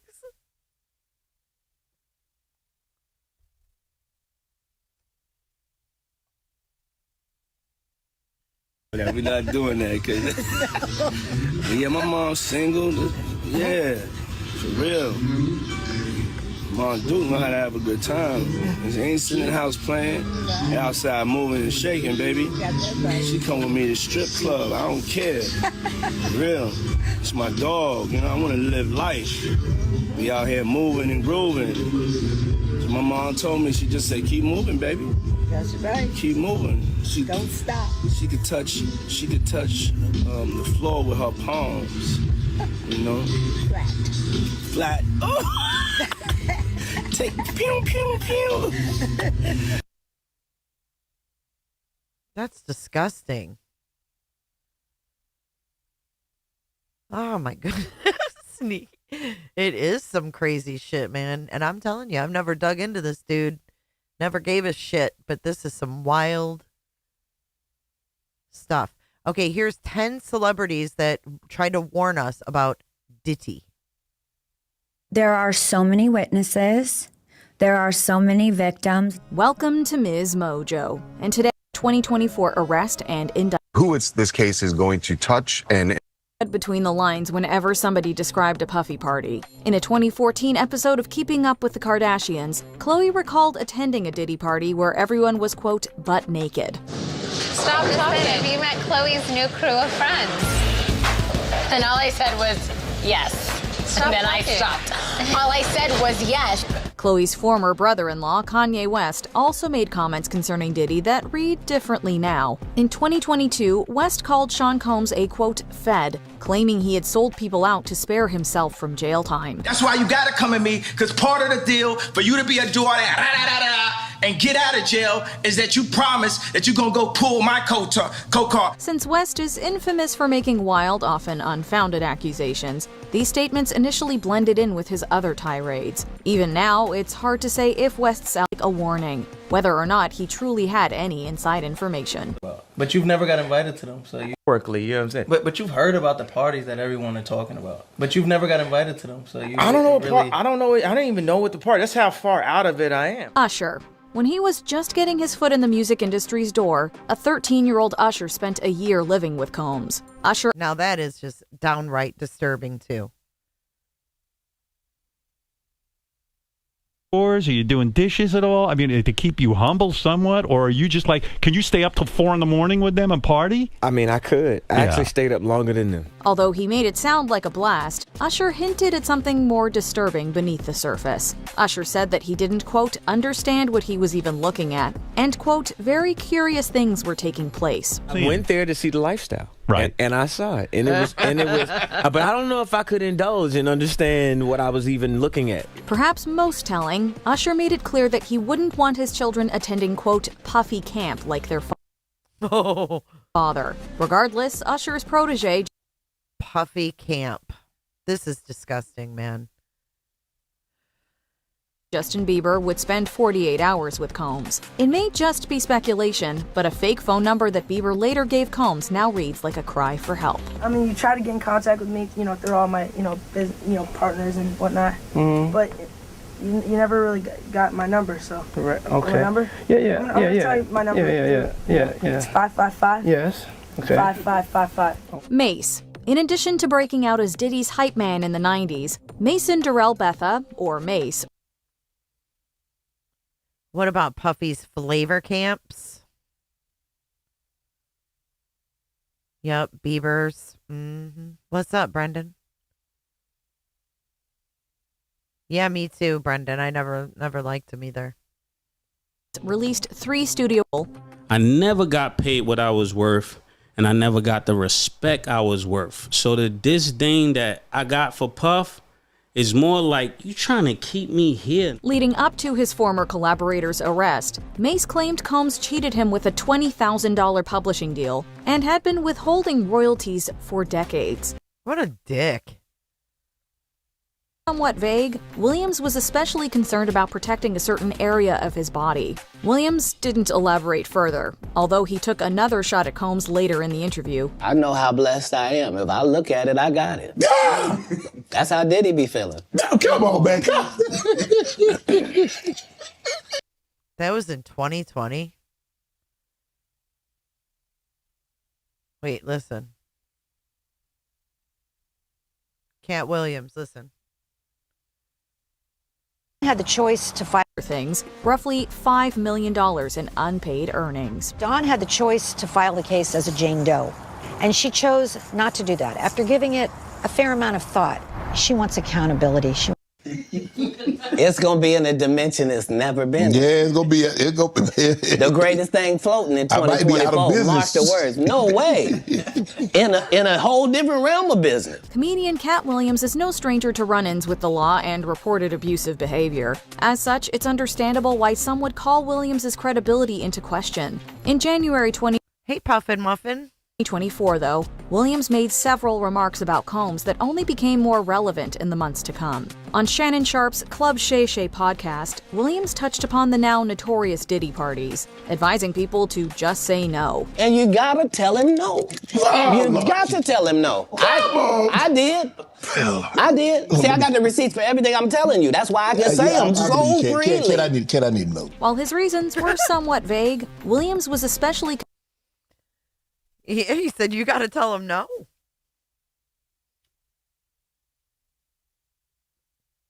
I mean, he's just a shitty person all concerned around. About protecting a certain area of his body. Williams, how blessed I am. If I look at parties and alleged abuse have painted Williams' words in a whole new light. Aubrey O'Day, what do Donald Trump and Diddy have in common? There's another picture of them. Fuck! This is crazy. Well, arguably quite a few things, but singer/reality star Aubrey O'Day is one of them. Once mentored by Combs, O'Day later appeared on the 5th season of The Celebrity Apprentice. I am a very strict and focused businesswoman because working for Diddy for 6 years trained me to have to be perfect. Working for Diddy? Absolutely. I love Diddy. This is what we were talking about. Trained me to have to be perfect. Working for Diddy? Absolutely. I love Diddy. When O'Day brought up her association with Diddy, Trump was quick to shower him with praise. O'Day tiptoed around her former boss, unwilling to say if he was a, quote, good guy, as Trump described him. I don't want to answer that Oh, question. wow. I think he's a good guy. I'm going to stick up for him. During a 2019 interview with Variety, O'Day went into greater detail. Discussing her time on the Diddy-produced Making the Band, O'Day said, quote, "We were scared to death with what would happen with Puff each day. I experienced everything from race remarks to sexism, and a lot of it was scary." Listening to Gene Deal, his bodyguard. Yeah, I talked to him yesterday. Really? Yeah. Because he had a really astonishing quote. You should hear the one he's not saying. It's even crazier. Right. So he's got stuff in the tuck that he hasn't put out there? Everybody does. Wendy Williams. I have broken up with somebody. Who? I don't want to say. Do we know the person? Maybe. Okay. After being fired from Hot 97 in 1998, Wendy Williams accused Combs of playing a role. In 2004, Williams wrote that she would, quote, never forget the hell Combs put her. And she got all fucking sick, too. She got all sick and ended up in the damn hospital. What the hell happened to her? What's going on here? Through. Even so, Williams said that she didn't hate Combs. On a 2015 episode of her show, Williams commented on the allegations that Cassie Ventura was hiding from Combs. This is a beautiful dress, by the way, that she has on. And Puffy, you look great.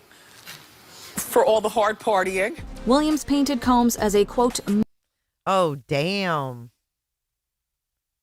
mogul you can't escape. The same year, Williams asked Jennifer Lopez if she would ever get back together with Combs. Lopez's mother, Guadalupe Rodriguez, basically answered for her daughter with a look that said everything.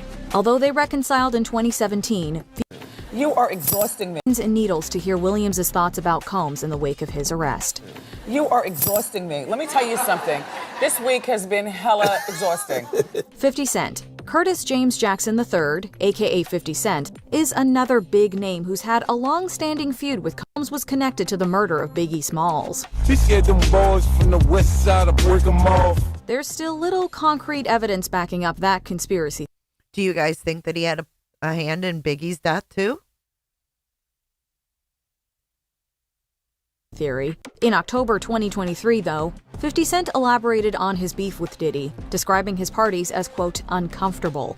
That's not really beef, though. That's just competitive. Competitiveness. All right, so you and Diddy, you and Puff cool?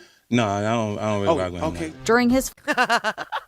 No, we ain't cool. We ain't cool. Do you know that 50 Cent, here's a random fun fact, 50 Cent was at Eminem's daughter's wedding. Competitiveness. All right, so you and Diddy, you and Puff cool? No, I don't really rock with him. Okay. During his final lap tour, 50 Cent said Diddy would, quote, hug you from the front and the back at the same time. 50 Cent has been even more vocal about Combs following the raid on his homes. It's also been reported that 50 Cent sold a docuseries to Netflix entitled Diddy Do It? Oh! I guess this means I won't be invited to the white parties in the Hamptons. Tupac Shakur. Speaking of conspiracies, 50 Cent has also claimed that Combs got Tupac killed. Again, there isn't much backing this up. Do you guys think he's involved in Tupac's death too? I do think he had a Biggie's passing because Biggie wanted to go to another record label. You think he had his hands in all of them, just me, sunshine? Although Tupac was also skeptical of Combs. If these rumors or allegations are true, it would make sense he would be able to get away from it or get away with it for so long because people would be afraid.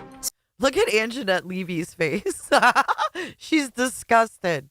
She's disgusted. Makes sense he would be able to get away from it or get away with it for so long because people would be afraid. Speaking with Vibe magazine in 1995, Shakur was asked if he thought Combs was connected to his shooting the previous year. Shakur did not hold back, saying, quote, I believe so, adding that, quote, it's between me and him, and only he knows. I have proved things that I can say that will back up my claim, but this is not for the world to know about. About a year later, Shakur was involved in another shooting, this one proving fatal. Dwayne Keefe D. Davis, who was arrested for Tupac's murder in 2023, once said that Combs offered $1 million to carry out Shakur's assassination. Oh, shut up. $1 million. I think that was a bad move, dude. You know what I'm saying? To me. Yeah, but show some love, brother love. Whether or not Combs was involved, Shakur's words paint the portrait of a violent man. Rodney Lil Rod Jones. While Combs has faced numerous accusations throughout the years, Rodney Lil Rod Jones was among the first to take serious legal action, contributing to the mogul's current circumstances. Jones was a producer on Combs's The Love album Off the Grid. According to Jones, though, he, quote, endured many things that went far beyond his role as a producer. Claims made by Jones include hidden cameras in the rap mogul's home, saying, quote, Mr. Combs allegedly threatened to eat Mr. Jones's face in order to get what he wants. Jones eat his face? The fuck? Alleged that Combs repeatedly groped him and made him participate in unwanted sexual activities. This included having to work in the bathroom as Combs showered. What's more, Jones claimed that he woke up naked in bed with Combs and 2 sex workers after being drugged. His lawsuit also implicates Combs' son Justin and Chief of Staff Christina Coram, the latter. See, that's what I'm saying. He's got sons that have been involved in this. And who's this? She ought to be ashamed of herself. Who is she? Christina Coram, Chief of Staff? What's he got on her?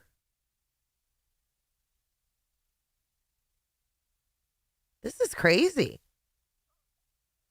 Of whom was accused of grooming. Basically, calls her the Ghislaine Maxwell to Sean Combs's Jeffrey Epstein. Before we continue, be sure to subscribe to our channel and ring the bell to get notified about our latest videos. That's wild. You guys, this trips me out how many connections, you know? Okay, here's the Bodyguard interview with Pierce Morgan. I know how this world works. Okay, so the P. Diddy trial is now in day 3. I know how this world works. After working in the industry, I converted my business to combat human trafficking. His views skewed when it comes to sexual activity. Okay, let's watch this interview. Hello, Pierce. How are you today? Yeah, good, thank you. Combs to the devil in... Okay, this is about Cassie's statement first. Calling for a retrieval, and 2 days a family ago. is concerned about a loved one. Those same characteristics that this woman listed is the same things that streetwalkers will list about their boyfriend, which is actual... What? Mexican ship hit what? Brooklyn Bridge.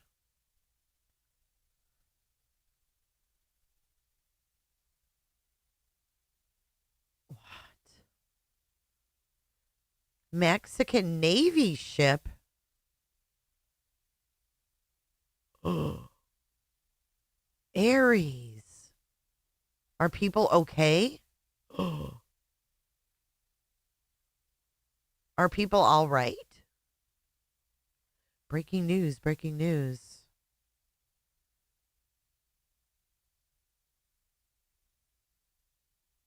Hold on. Some tickets that you have to buy for certain events. What's the... Multiple people were injured after a Mexican Navy boat on a training cruise crashed into the bottom of the Brooklyn Bridge. To watch it crash into the Brooklyn Bridge. It's totally crashing. Look, the sails are hitting it. Look. Oh my God. What is going on?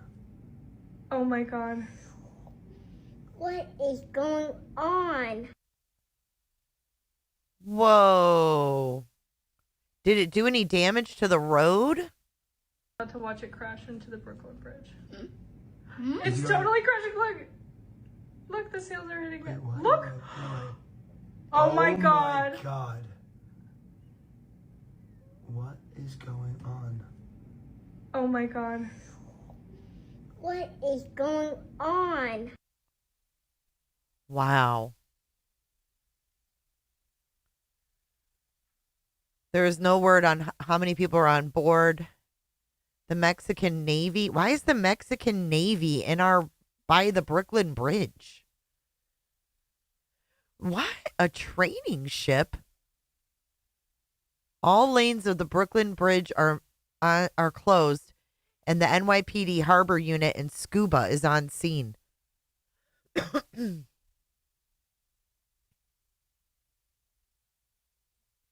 Why do we have a Mexican Navy ship in our waters? I don't understand that. Passengers in critical condition.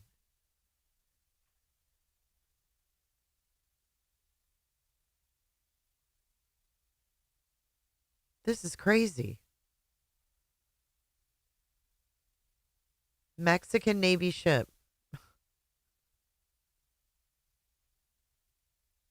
Jesus Christ.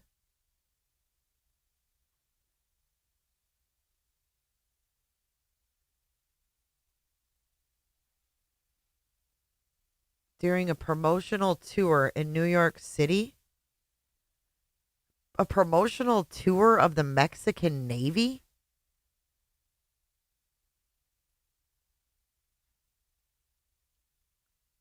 The Mexican Navy said in a post on X that the Catumac, an Academy training vessel, was damaged in an accident with the Brooklyn Bridge that prevented it from continuing its voyage. It added that the status of personnel and material was under review by naval and local authorities. It's 297 feet long and 40 feet wide. Each year it sets out at the end of classes at the Naval Military School to finish cadets training. This year it left the Mexican port of Acapulco on the Pacific coast April 6th with 277 on board. The ship was scheduled to visit 22 ports in 15 nations. Jesus, that's wild.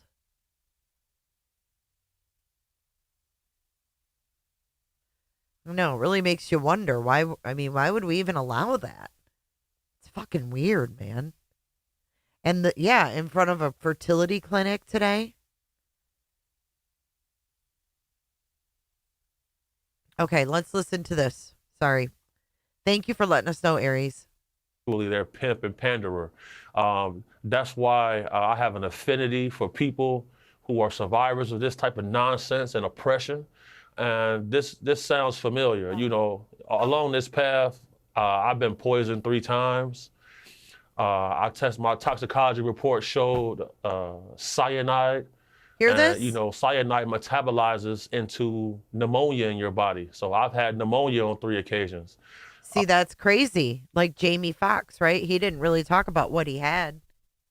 You know, these problems didn't start for me until I started to speak out about people like this. You know, it's been a hard time to line up this interview because the last time I was scheduled to be in this interview, randomly, our car gets hit from the side by a blacked out vehicle.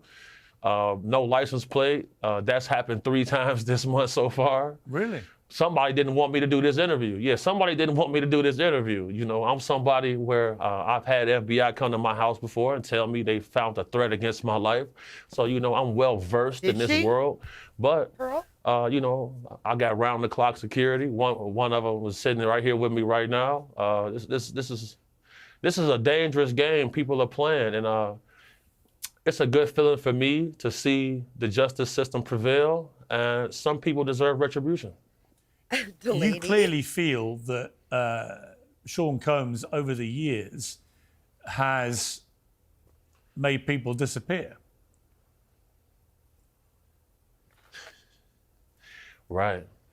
Well, Pierce, let me ask you a question. From your journalistic perspective, have you ever noticed how in this industry, people untimely meet their demise as soon as somebody else seems like they're having a problem?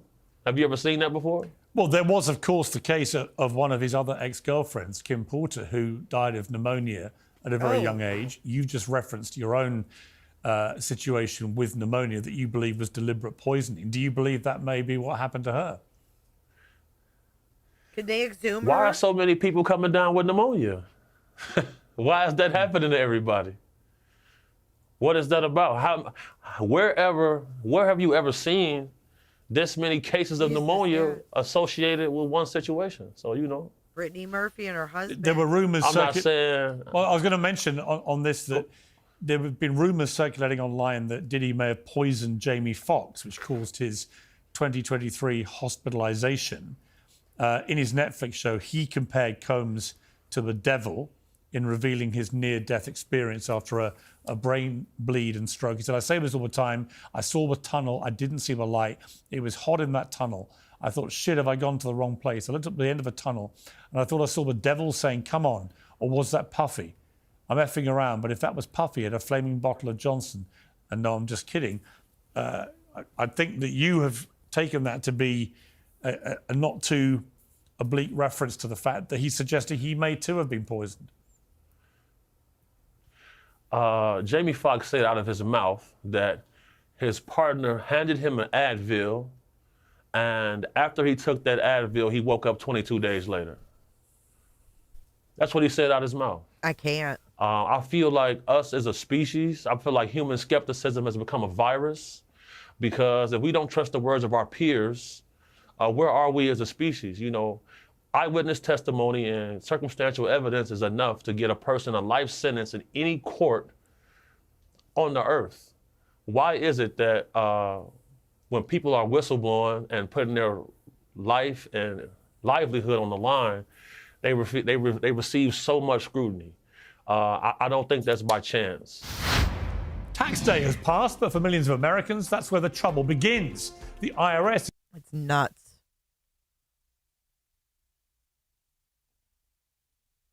Here, this is about the freak offs.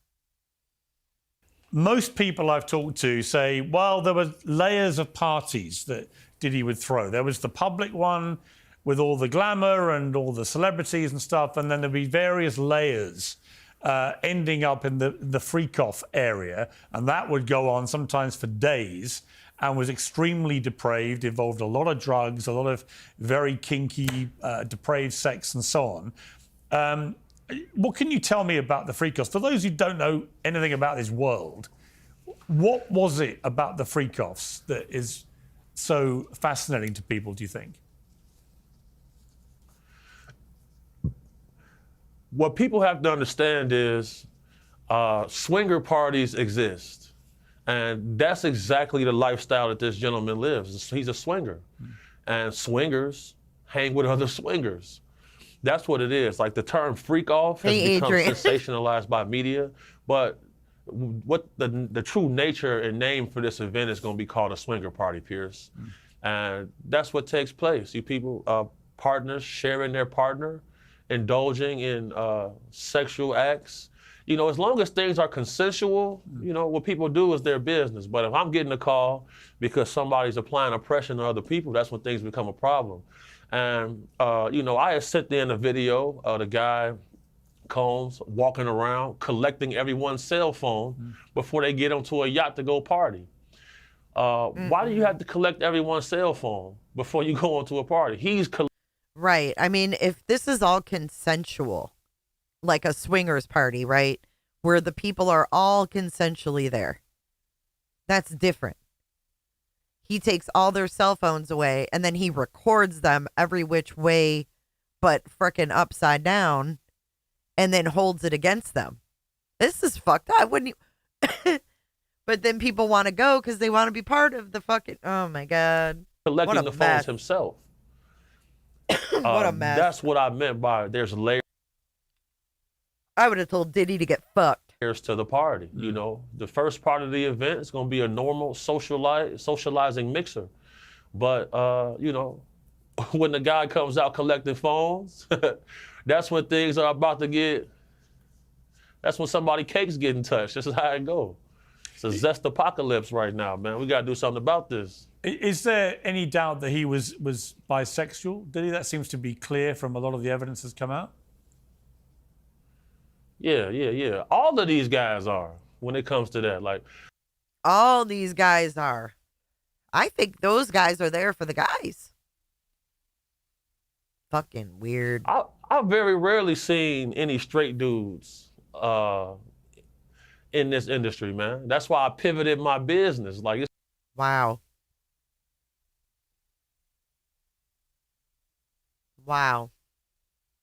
It's like, you know. Why would Prince have tapes? Where does Prince come into this? Is there proof of that? Because we can't connect everything, right? Is Diddy associated with Paisley Park? I don't want to be the only straight man at the party. So, you know, I got to change it up. All of these dudes are, man. But all of them are. And the freak-offs, all bisexual weirdos. Right, you're painting a picture of these freak-offs as being consensual largely, although the issue of the phones is obviously significant. That's so serious. Sexual weirdo. But all of them are. And the freak-offs, all bisexual weirdos. Right, you're painting a picture of these freak-offs as being... The way he says that shit. Diddy's first party was at Paisley? God almighty. Consensual largely, although the issue of the phones is obviously significant and will be tested, I'm sure, in court. But you're also suggesting that it was everyone sort of sharing partners. But isn't the key part of the Diddy case predicated on the fact that he may have been trafficking, in other words, bringing in a lot of sex workers to take part in these as well? and that he, for example, with Cassie Ventura, was, they were having, male sex workers, female sex workers, and so on. In other words, it may have been consensual, but it also involved people who were not, with each other, but actual sex workers joining in. Yeah. So, whenever you see the little guys, the white dudes come in with the spiky hair looking like vampires, the sex workers is arriving. And at the end of the day... What? What did he say? Yeah. So, whenever you see the little guys, the white dudes come in with the spiky hair looking like vampires, the sex workers is arriving. And at the end of the day, is it consensual if you're promising people a career path and a lifestyle and glitz and glamour, and you're saying, look, we're all doing it. Come join us. You party with us, then I can get you a record deal. I can get you this. That's what's going on to certain people. Everybody isn't being financially compensated, and that's where lies the problem. Big Homie, you've referenced the fact that several times we tried to do this interview and stuff happened to you that was very concerning. Car with blacked out windows and so on, engaging with your vehicle and so on. Y'all, this interview was 2 days ago. 2 days. Now that you've given this interview and you've gone public again and made it very clear what you think of Sean Diddy Combs, do you fear about reprisals? No, I don't fear anything like that. I'm very, very good at what I do, and I'm trained in everything dangerous. I knew what I signed up for. I'm very well aware of the risk. I'm gonna go back into hiding after this, of course, but at the same time, me as a man, I'm here to fulfill my duty. God sent me to do a job, and I intend to get that job accomplished. Do you think Diddy would want you dead?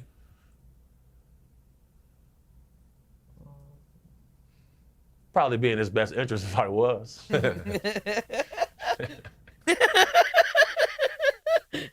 Wow. This dude's got some balls, man. That's scary. Because, when you're speaking out against Diddy, you're not just speaking out against Diddy. Oh my God, Sin, let us know what you find out. He feels larpery. He was his bodyguard, and now he is invested into human trafficking, allegedly. That's what he said, I think. He has a human trafficking business.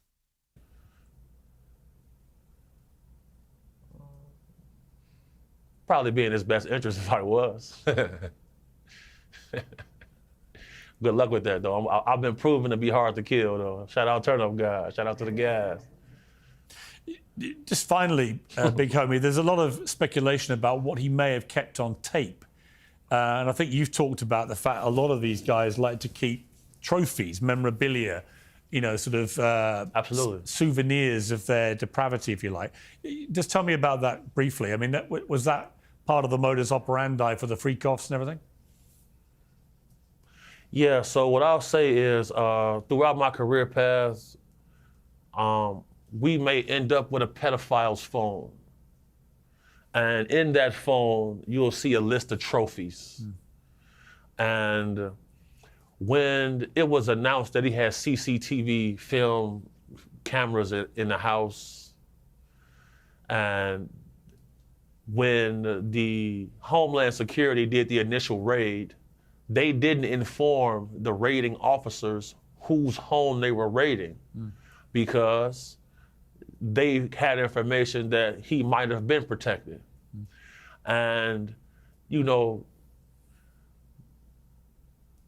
part of Epstein's thing was to get people in precarious situations, and then you have this footage that you can use against them to be able to have your way with champions of industry and able to control policy. He does the same thing. So, if you want to be able to seal a big deal, and there's a guy you know likes to party, it's easy to set that up. You know, you send a guy. See, how fucked up is that? Why do men want to participate in these kind of parties? Why don't they just hire their own motherfucking sex workers? Why do they got to do it with people that are going to record them? How stupid are they? They're all motherfucking idiots. Take them all out. That's what I say. Take them all out. What if Diddy stood up and like called out everybody? I wish that would happen. I mean, if you've got that kind of money, why do you got to go to these fucking parties? Why do you got to go to fucking Epstein's Island? Pay your own fucking sex work. Like, what are you doing?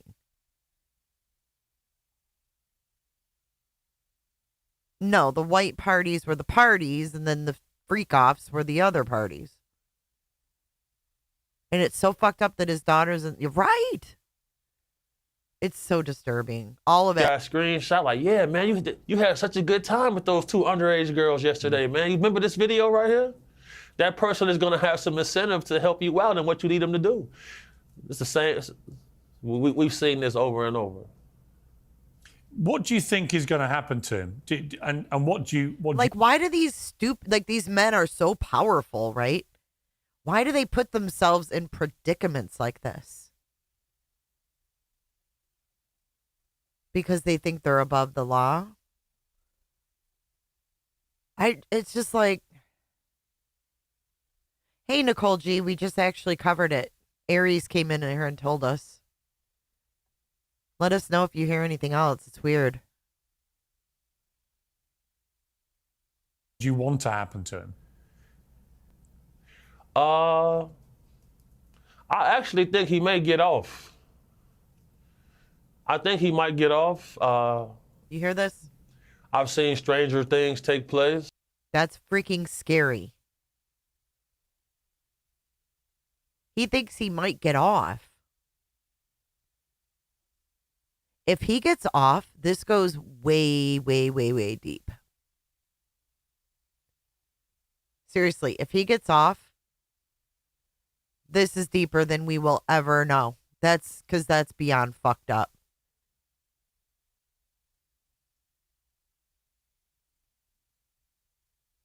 Remember the guy that shot up Trump Tower? That was Diddy's sex worker. It was?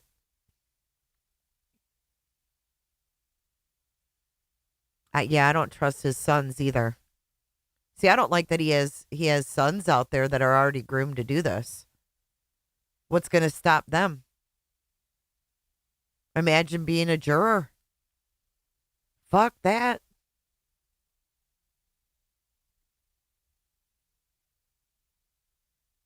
Well, he'll get off right. If there's certain people that don't want outed, they can make it happen. I don't know who James Comey is. Who's that? Who's James Comey? Who's that?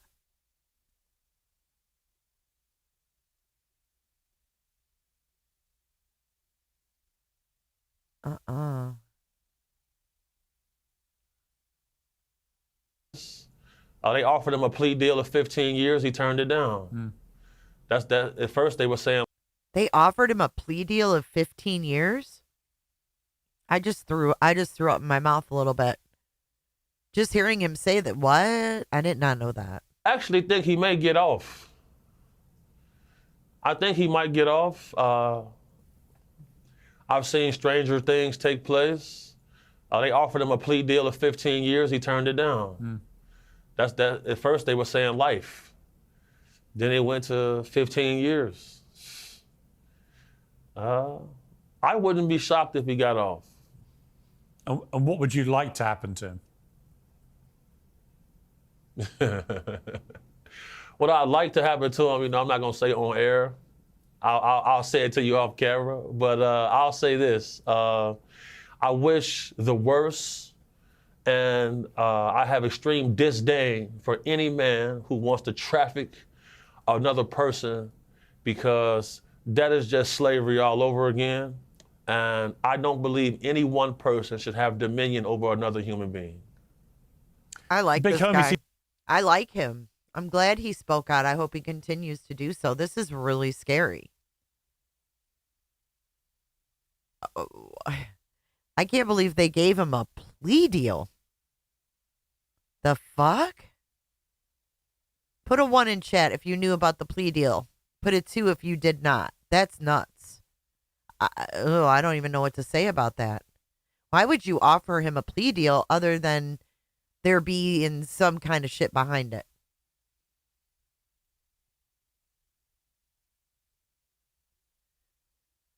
James Comey, ex-FBI director, cleared Hillary Clinton, is the prosecutor.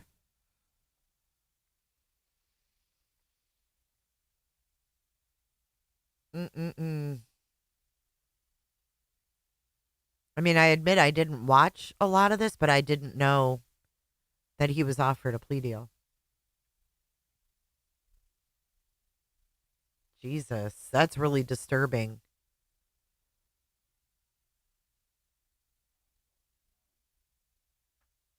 That is really freaking disturbing.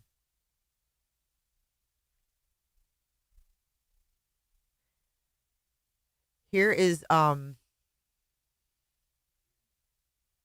So I want. this is from Diddy. Look at this. This is Ryan Leslie TV. And this is 2017. Diddy introduces Ryan Leslie and Cassie to Warner Atlantic. Oh, on March 9th, 2006. Okay, never mind. He put this up in 2017. But Diddy introduces Ryan Leslie, which was her first guy, and Cassie to Warner Atlantic on March 9th of 2016. This is an oldie. So I wanted to get us all together so we could get this. Everybody can hear from me how focused and excited I am about the project. I wanted, Cassie to, everybody to meet Cassie. Y'all know that's and hear the story directly from Miles. And then get down to some business about just so we can be on the same page of what the plan is as far as from Tommy's concerned and. From where we're concerned as also a label and Warner Atlantic, so everybody's on the same page. I think the best thing to do is to kind of give an overview or a history of how we came to the project. Can't know where we're going unless we know where we came from. Ryan is a producer that I've been working with for the last 2 years. That was brought to me by Ed Woods, who Ryan is signed to their label and also as a producer and has done some stuff for the label. And somebody is like one of my go-to people. New act that just need a record right away. Somebody that will go in the trenches, musical genius, new age. This is weird to see this. Riley, Dr. Dre, Quincy Jones, Pharrell, but to his level. Oh, Sherry Rollins. I'm sorry, I forgot. So what they would do was cocaine, Viagra, and ecstasy. So because the cocaine would make you go limp, and then the Viagra would correct that problem, and the ecstasy would keep you horny, basically, for as long as you were on it. That's so freaking gross. Why can't Diddy just turn on everybody and just do the right thing? You know what I mean? He can't be the ringleader. This guy can't be the ringleader. I mean, we all thought Epstein was some ringleader. They ain't the ringleaders. There's people above, there's gotta be more to this. These, I think, are just the tentacles. What do you guys think? Tinfoil hat time? I mean, Epstein was one tentacle. Diddy's another tentacle. How many other motherfuckers are out there doing this sick shit that entices these, elitists to want to participate? I can't believe we even made a pill to keep a guy's dick hard. To me, that is that's so fucked up. Like, we're like, oh, there's porn addiction. Like, there's a porn addiction problem. Let's make Viagra. Let's make a pill that makes them hard for hours on it. And what the fuck? Yeah, Clive Davis and Jimmy Levine. Yeah, we went over that earlier. It's the drugs. Tommy Matala, monster.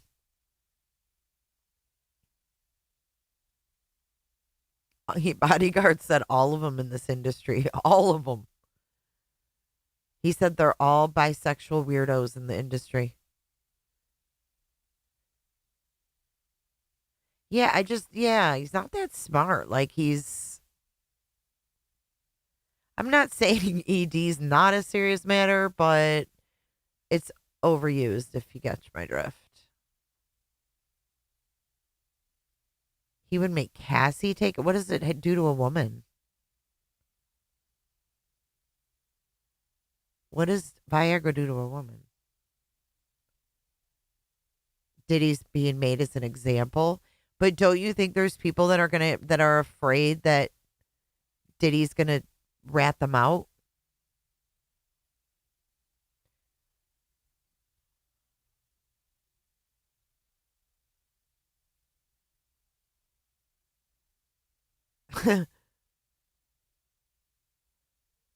Jay-Z. Groovy, why do you keep typing that? Do you think that they really like do this stuff with blood and all that?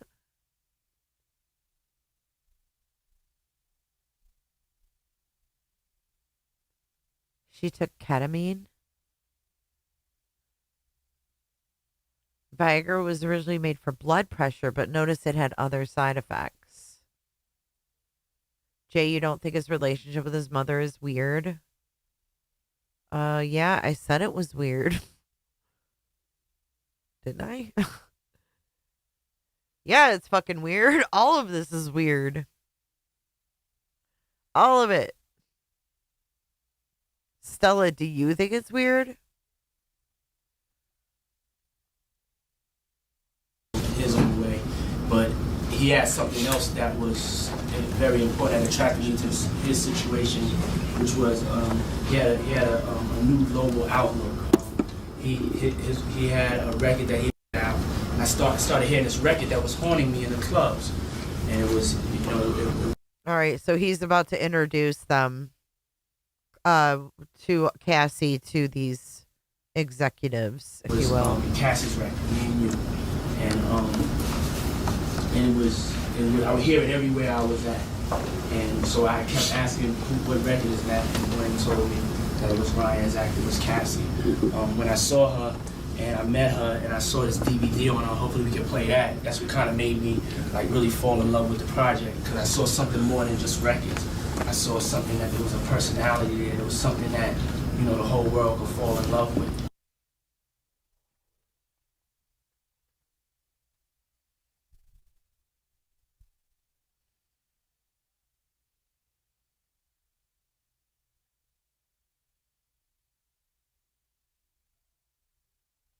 I think, Sherry, I think a lot of people are shitting their pants too. But the question is who? How powerful are they?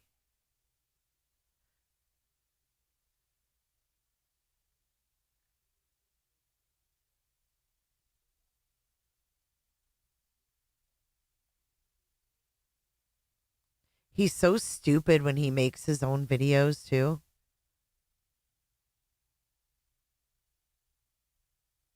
Everybody spread the word. Go to Revolt.tv to watch that Gucci Man live stream. Yeah, we're going to be live streaming the biggest concerts in the game. Live from your phone, baby. Hey, yo, right now. So the concert is on right now. Just started like 10 minutes ago. Just go check it out. Yeah, Revolt.tv. Live. Live on Revolt.tv right now. You see it live stream, baby. Dude, he is so fucking obnoxious. Man, check this out. Working hard, man. We got that Gucci Man live stream going on right now. Revolt.tv. Y'all better turn it up and spread the word. Just put in Revolt.tv live. Your attention, all artists. If you want your concerts live streamed and you want to get the best promotions up out of it, you up and coming, you know what I'm saying? Holla at your boy, man. It's the platform. See how easy this is right now. Turn to Revolt.tv on your. The fuck is Revolt TV? He's like an infomercial. That's what he reminds me of when he does his videos like that. He's like a damn infomercial.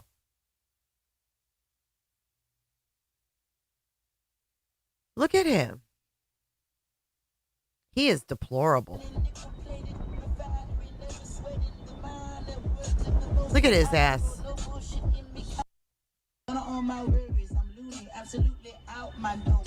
Oh my God, Susie, that's in my playlist. The 50th birthday.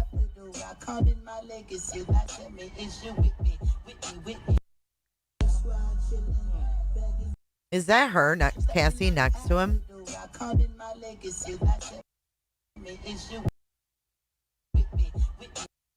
I bet it is.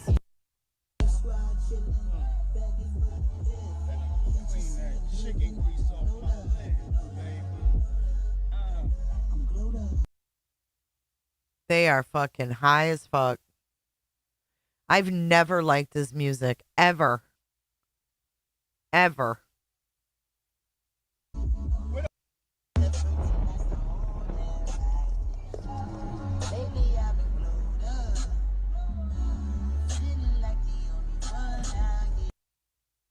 Ugh. I cannot. All right, let's watch the 50th birthday party. It is right here. Hold on. Let's go back to the beginning. All right, prep yourselves. Let me turn that shit down. This is full Diddy 50th birthday party footage. Are you guys ready? Here we go. Dude, he is so fucking corny.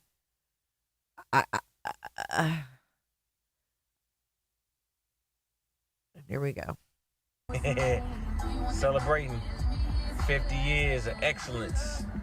Because he was 50. Yeah.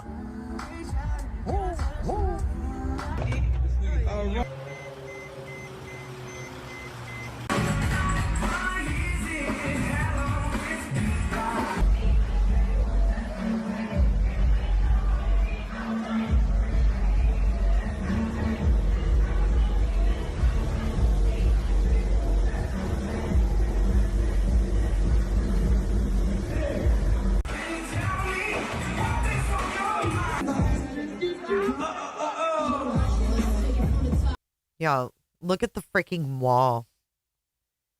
Dude, he makes me sick. Mm-mm-mm.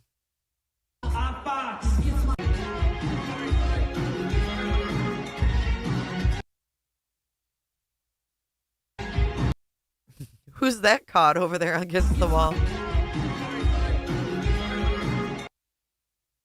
Who are those people? Fuck Usher too. Who are they? Do you guys know who these people are?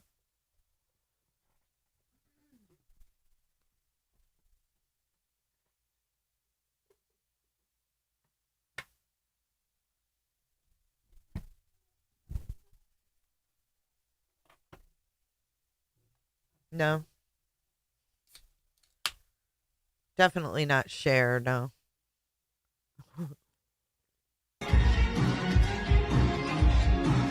We got another special one. Hold on, ain't nothing like a. I'm just seeing if anybody recognizes any of these people. Look at all these people around him. I mean, I don't know. Whenever he turned 50, so 5 years ago.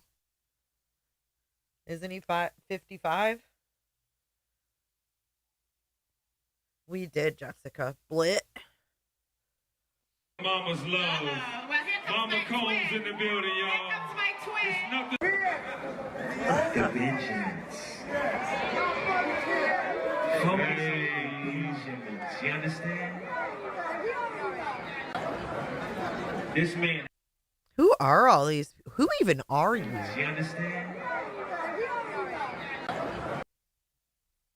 Like, who's this fella with the beard? Hey, just remember what that guy said. All of them. All of them. This man has been the motivation for this entire fucking movement. Nah.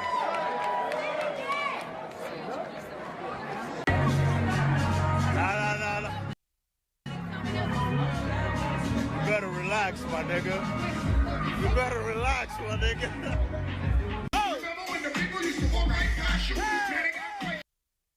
There's your buddy Usher right there. There's Snoop Dogg. Fuck. They're gonna ruin everyone for me. Is that who that was? Post Malone? Well, it just ruined it for me. I'm done. I'm officially fucking done. Damn it. Damn it.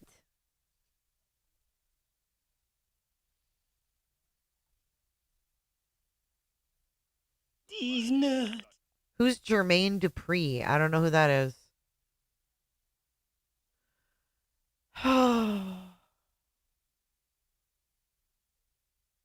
Well, I'll be.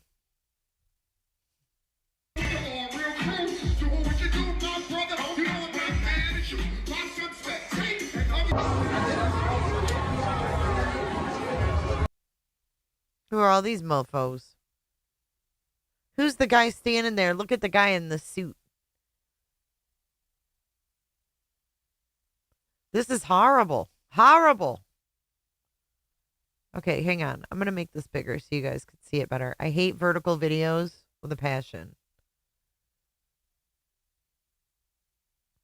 Look at this. Look at this guy in the back in the skinny pants suit with his phone up. Who's that? That looks like Ryan Seacrest.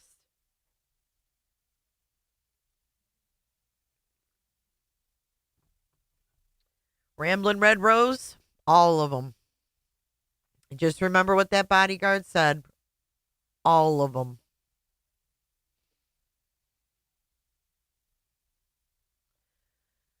Yeah, I understand that, Core, but this is Diddy's 50th. Not everybody was invited to Diddy's 50th, right? That's my point. I'm telling you, that shit looks like damn Ryan Seacrest. I don't know if it is. I mean, what kind of weird shit is this? This guy's what's he bowing for? What the hell's going on here? What are they doing?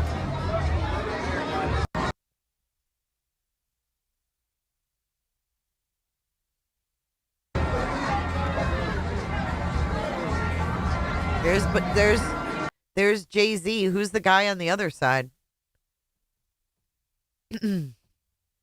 Yeah, Jay-Z. He looks like, I don't even know what he looks like. He doesn't look human.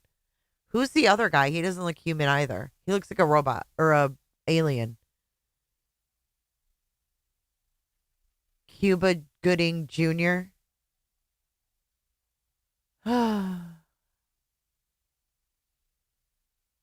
Do you guys know who that guy is?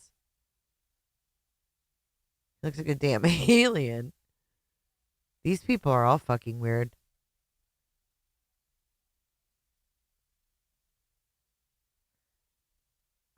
That's Pharrell. He looks terrible. Yeah, okay. He looks terrible. That doesn't even look like what I remember him looking like.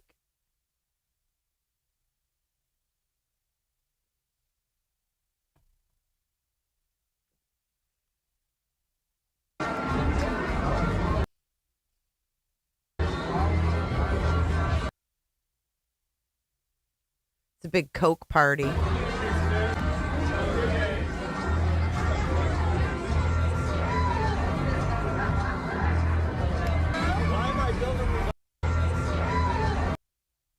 Who is that? Who's the blonde? You guys know all these people.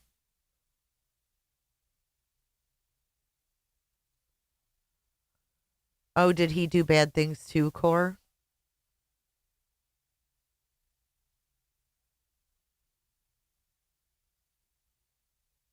Pharrell's a creep.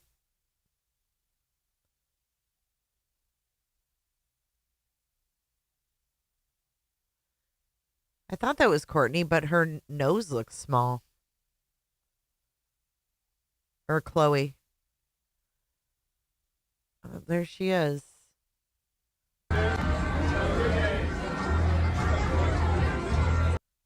You know what we should do is just pause or turn it off, the fucking volume.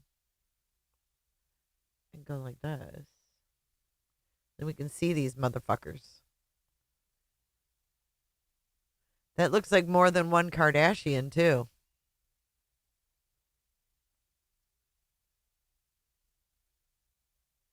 Where's the Coke?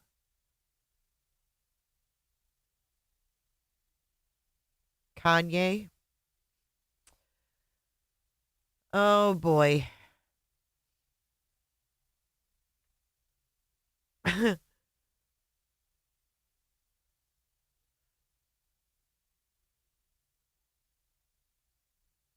Why do they all look so, like, what was that all about?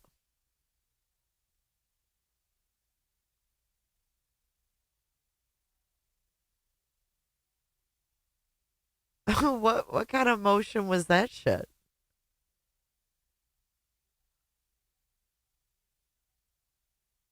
Oh, here she comes. There's Kim.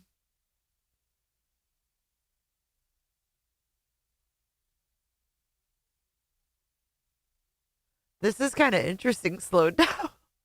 I'm not going to lie. I'm kind of like intrigued here.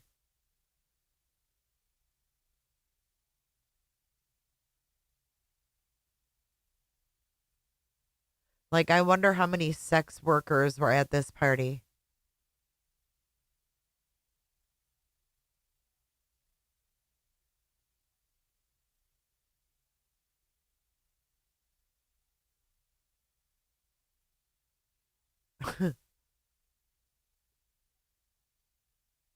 Doesn't it look creepy and fucking weird? Are you guys like enthralled?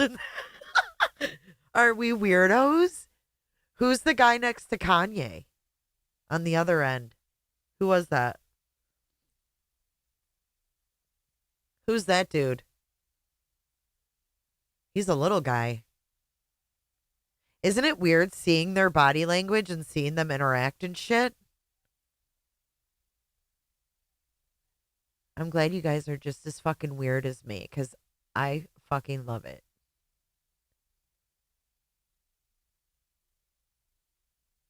Did they have white nails? I haven't been paying attention, shit. Here. Okay, here we go.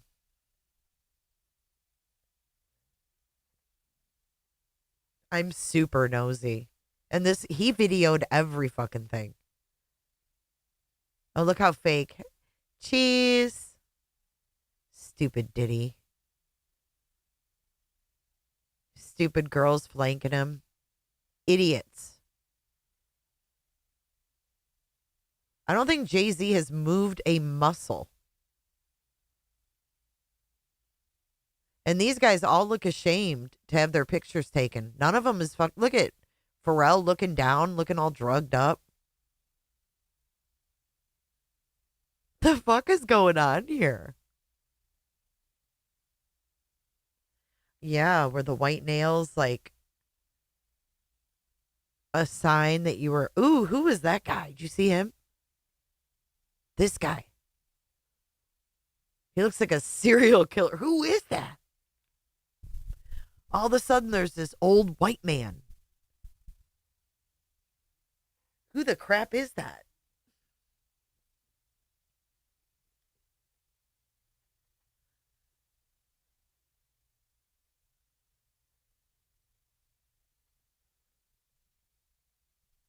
He looks stunned that a camera's on him, too.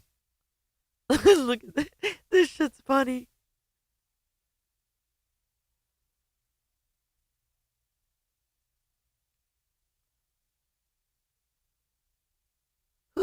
guy. See, I don't know any of these motherfuckers.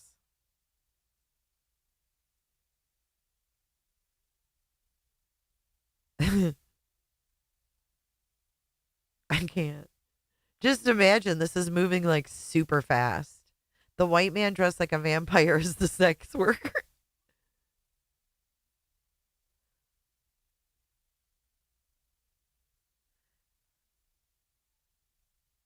Oh, there's that guy again.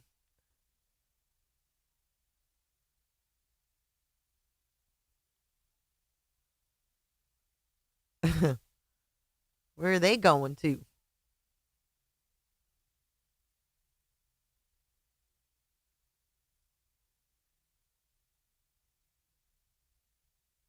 Oh, God, he loves himself, doesn't he? This is him dancing. And look at him looking at everybody. Oh, he makes me sick.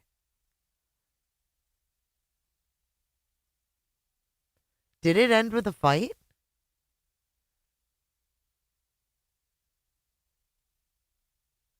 I'm gonna play this normal speed because he's such a goon. Okay, now let's watch that interaction normal. Okay, hold on. Now that we've been nosy as freak, let's watch it normal and see what's going on here.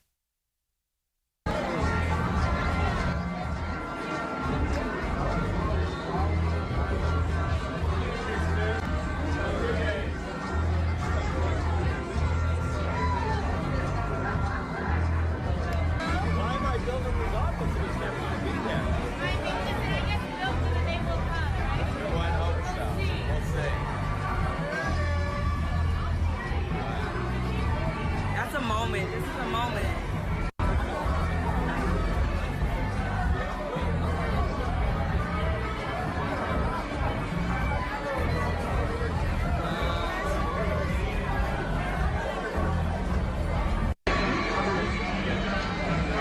Chicago. Alright, this way. Right here. The big K, the little K's. The big K and the little K's.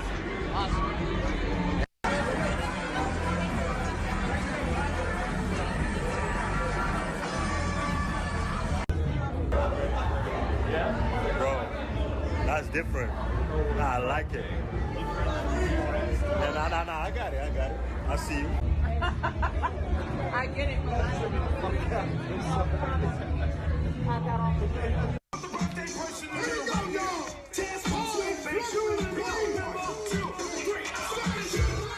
Look at him. He is so damn corny. What the fuck?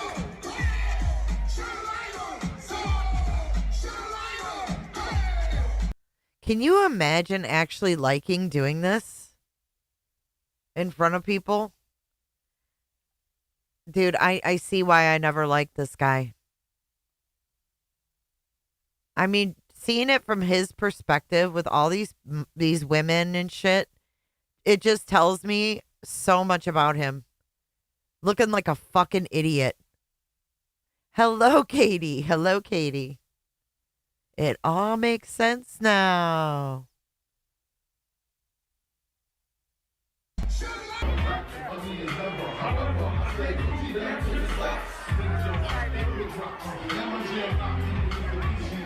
And of course, he's playing his own music, right? Got to do that too.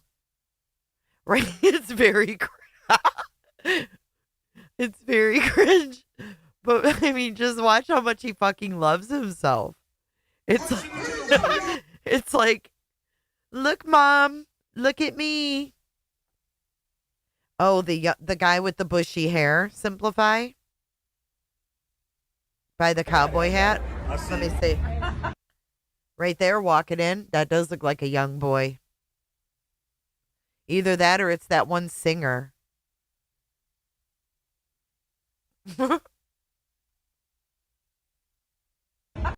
I know, Pearl, right? It's so transparent. He's so cheesy. I get it.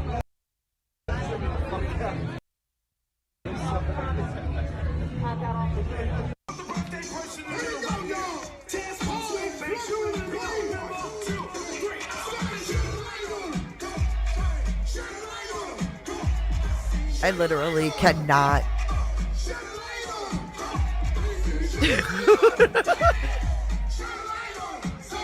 It smells like snow, y'all. It totally smells like Sean John cologne up in there.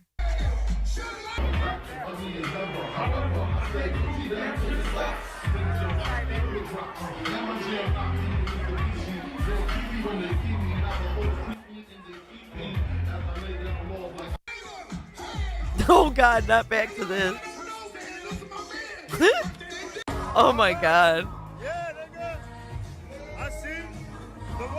They're playing Lionel Richie. French Montana. If you with a Sagittarius, I need you to point the Sagittarius out. It's your party too.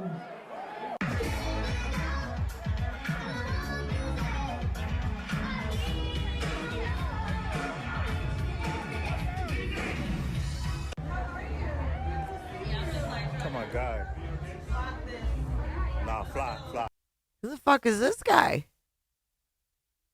Doofus. I don't know. Explore Core. Is that who that was? Tony has done it again.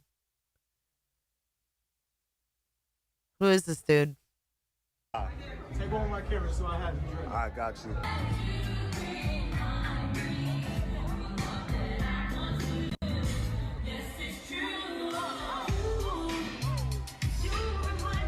That guy. The way he's dancing, what's he doing? He's all coked up. Look at this guy.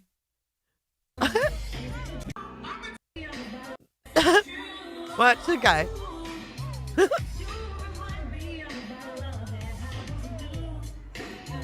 Like, okay, dude.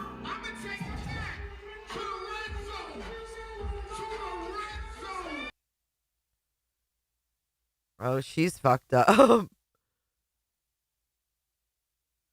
That was Jared Leto? What?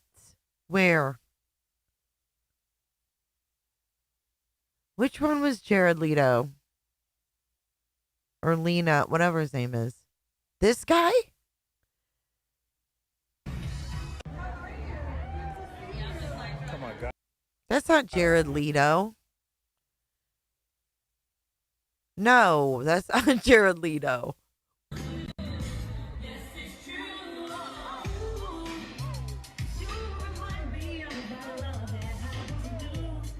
I can't with this guy.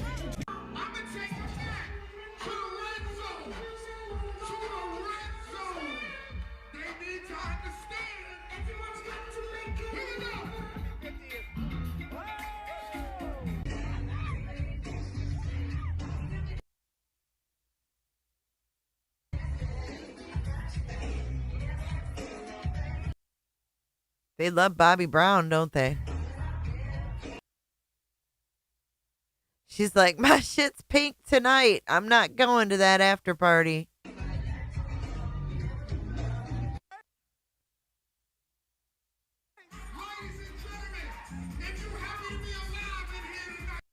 Dude, I can't stand any of these men. I'm sorry. I got it. All of them. True crime and other stuff. All of them. Your comments are the best, though.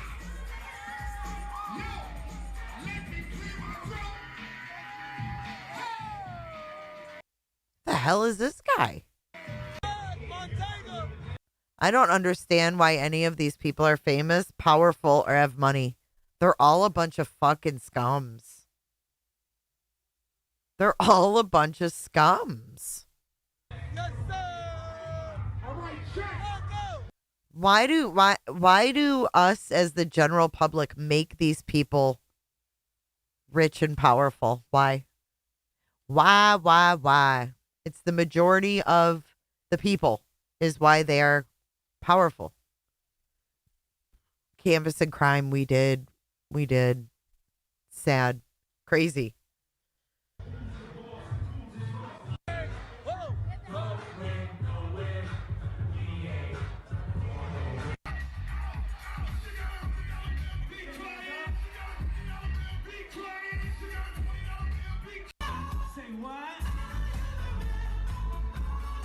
Oh, September. I got that.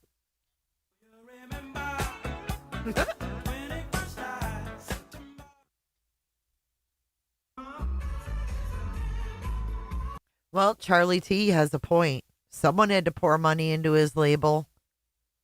Did you ever think that there's people way above some doofus like Diddy? I mean, when we watch these, we see they're just normal doofusy people who are in their own little cringy world. Don't you think there's strings hanging from all of them that go above that are money funnels? I mean, it's just a thought. Yeah, they're all coked up. Do you know what I'm saying?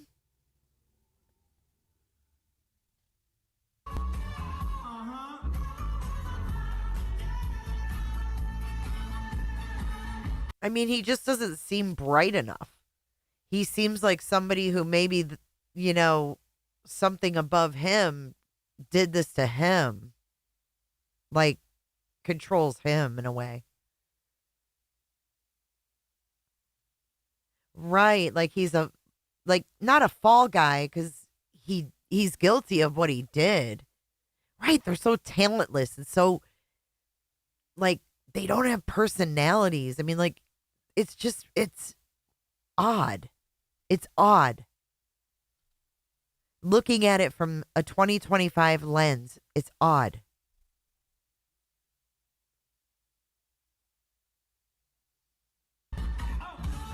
Clive Davis, but what about above him even? I don't know, man. It just seems deeper than that because there's so many people. There's too many people. Yeah, he's not that smart, right?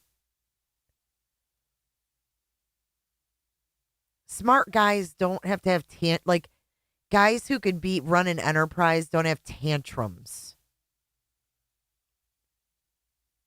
A guy who runs an empire has to have it together. A guy who runs an empire doesn't get caught. A guy who runs an empire doesn't have cameras everywhere. You know what I'm saying? It just seems higher than that. Katie, I don't want to go down that road, but I'm just saying, it's like watching these videos, I know they're all coked up and partying, but it's just, none of it makes sense.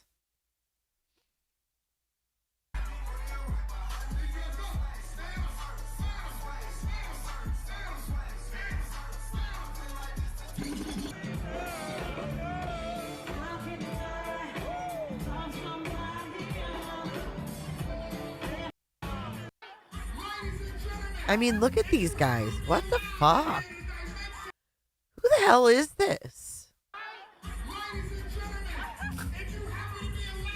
I mean, I feel like I guess I would just expect more.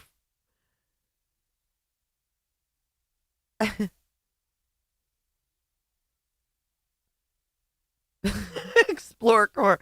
You guys, your comments are cracking me up. Yeah, Stacey, I don't know if I want to go that deep.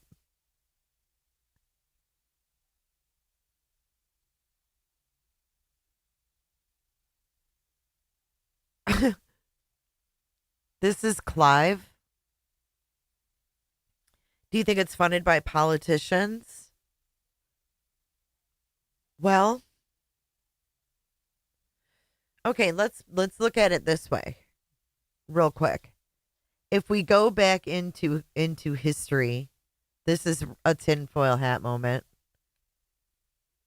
If you go back into history and we go even further down in the rabbit hole, we got to look at why Hollywood was created or who Hollywood was created by. Okay. So originally Hollywood was created to spread propaganda. It was created by the CIA.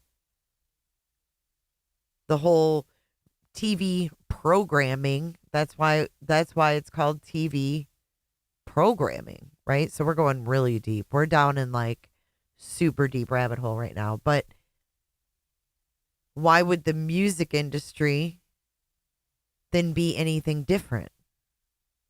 Why wouldn't there be? I mean, this isn't just in Diddy's circle. Look at all the different genres of music. It all starts, right? These execs. But do you get what I'm saying? It was created, yeah, about the communists, and I mean, we can get into how Hollywood began, but it was like a project with the CIA. So it's wild, right? So what's above the CIA? I don't know.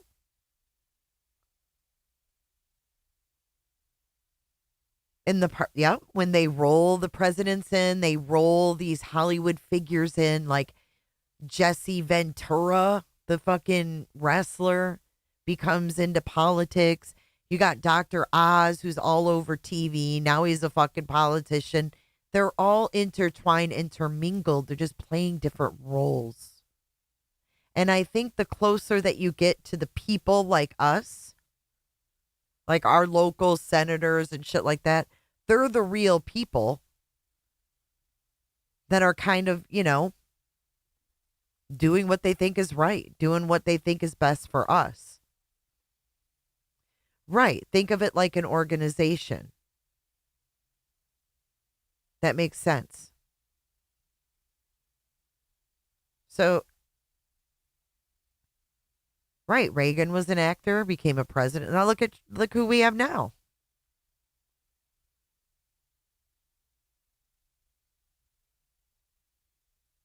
Katie. I don't know. It's just pretty wild when you think about it. I mean, this group of nitwits, it's bigger than this, to me.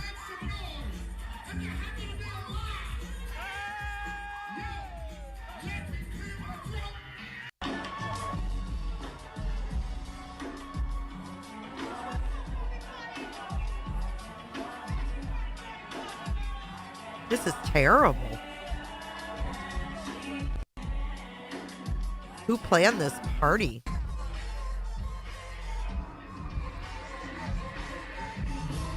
You know what? Diddy probably planned his own party, don't you think?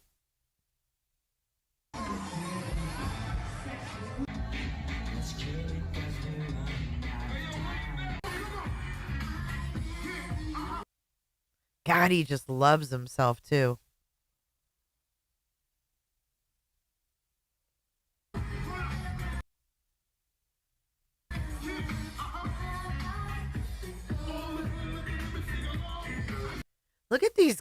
Look at all these men worship him too.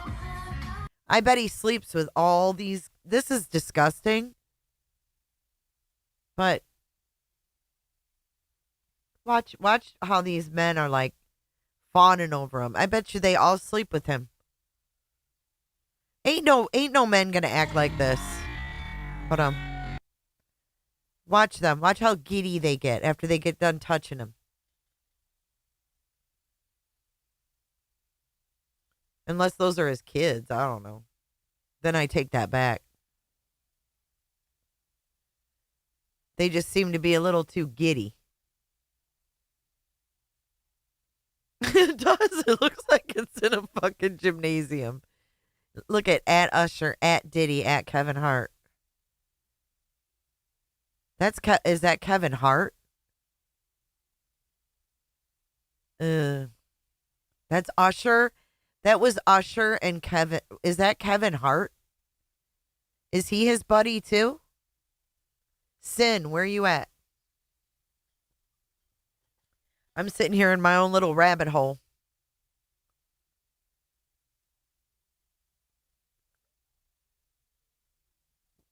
Did you hear, though, that he had a baby pool full of baby oil? That's sick.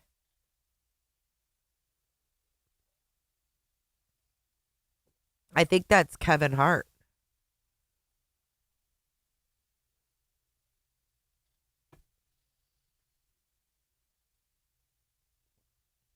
Look at, they're all fixing Diddy up. He's deep in it. Ugh. Look at them. They're like, oh, there you go, Dits. The diddler.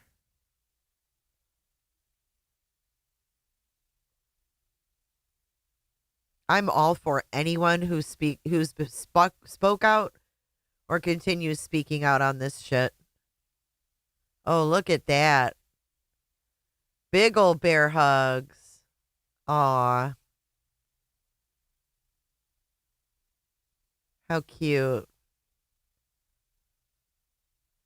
Jesus Christ. He didn't want to let go. Well, from that sin, it looks like he's pretty deep.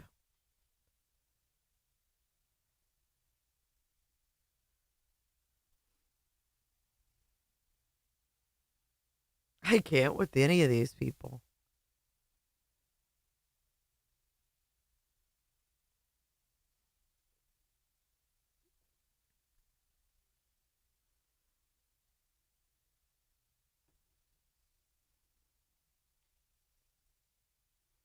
Oh, look at, there's Chris.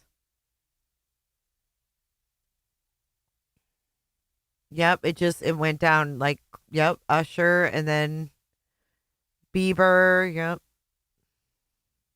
It's like a domino effect. Hi, I hate myself because now my ex-husband is a woman.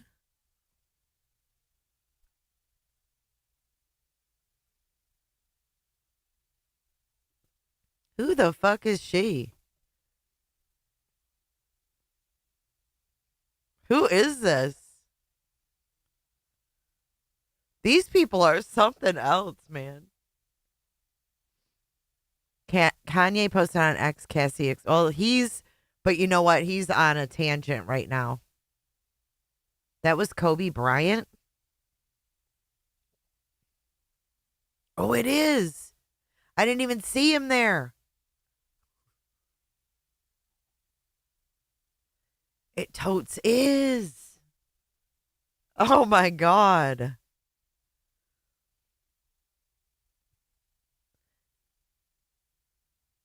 I don't know. When he turned 50. When did he turn 50? 2019. I don't know. They uploaded this in 2019. This person said the world looks so different when you know the truth about every single one of those so-called celebrities.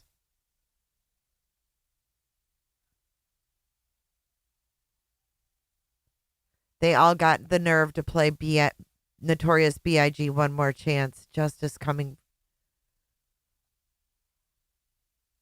How awkward is it when you go to a party where everyone slept with each other or look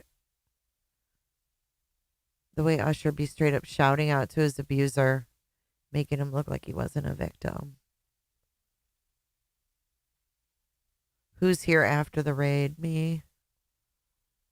This feels like a circus. The spiritual vibration is so low here. Everyone's lost themselves trying to impress. That lifestyle isn't even worth your soul.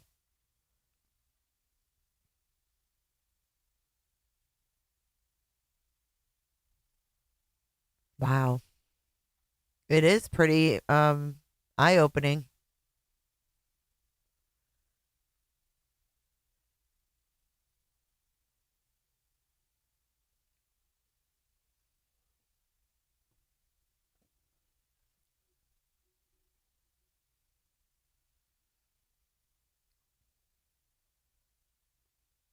I just can't with them. I mean, what a joke.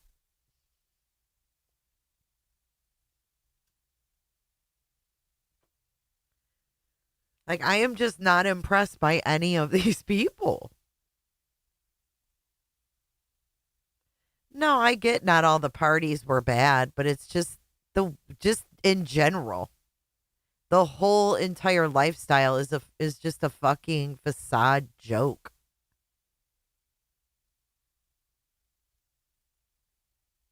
Oh God, it's just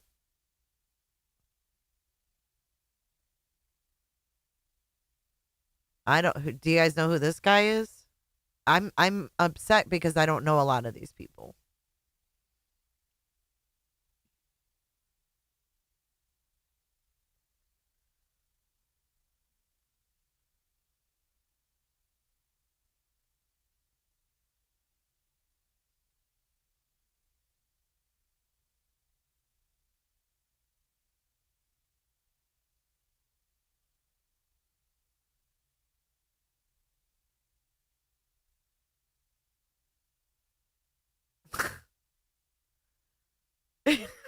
So fucking lame.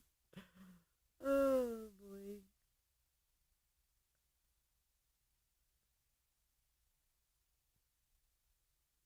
Is that Beyonce? Good God.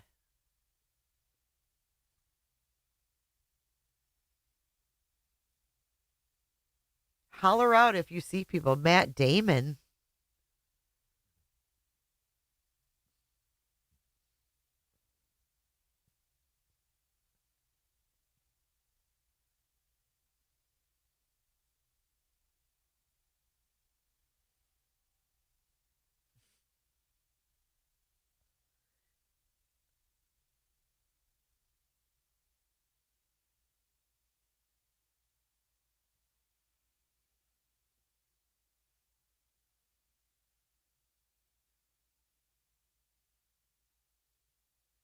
Oh, she's letting her hair down now.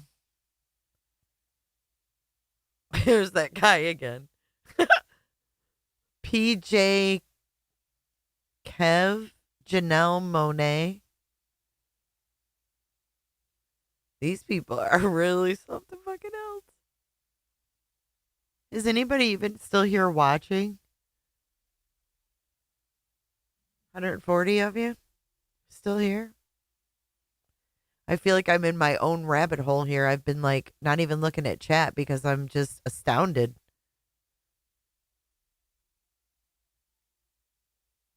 I am astounded.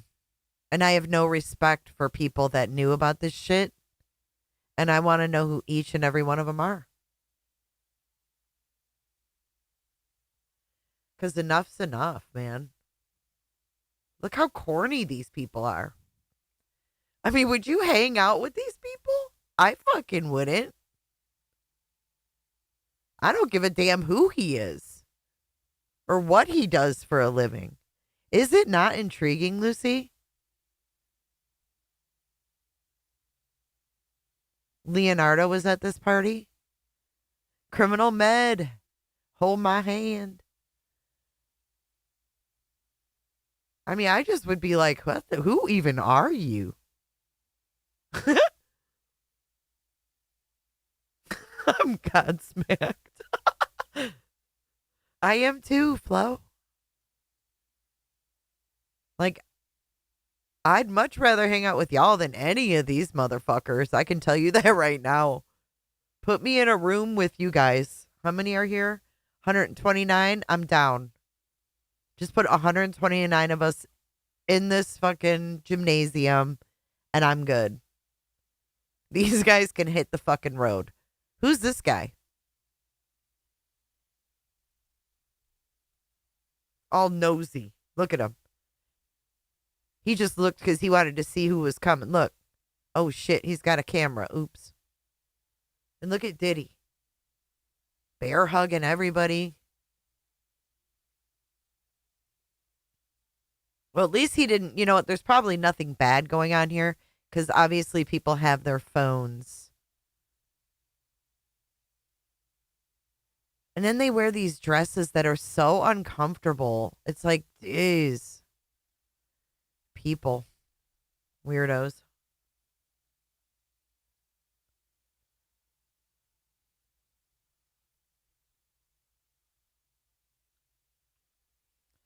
Oh, is that the assistant that we saw that was being sued in the white suit right there? See the chick in the white suit? Remember, on the website, she was being, or that video we watched, she was being sued. It's the after party, yeah. But do you guys remember her? The assistant.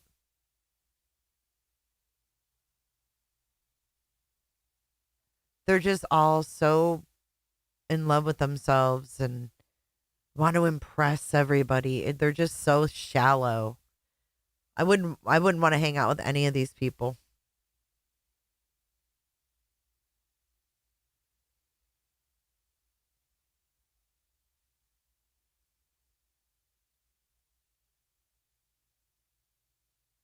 God, he's holding Kevin Hart again.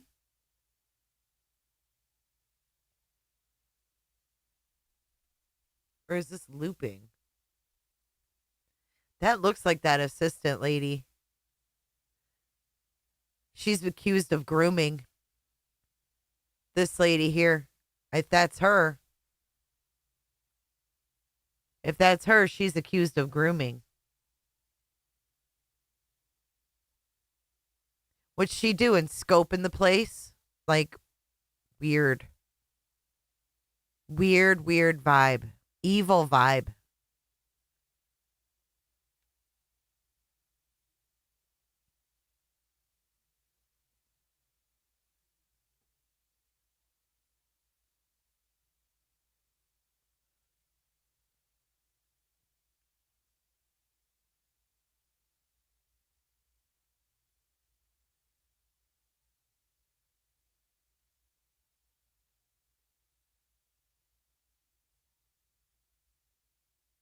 Is that Beyonce on the stage?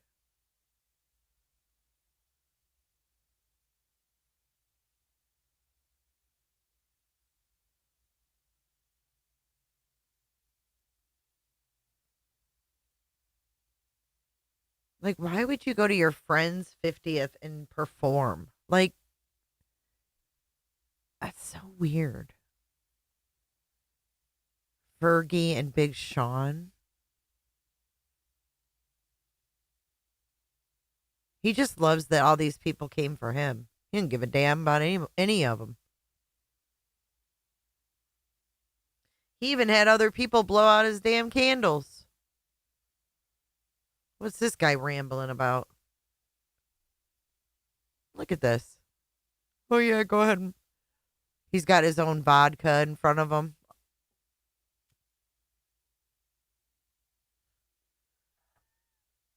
This is something else. I want to hear what this clown's saying.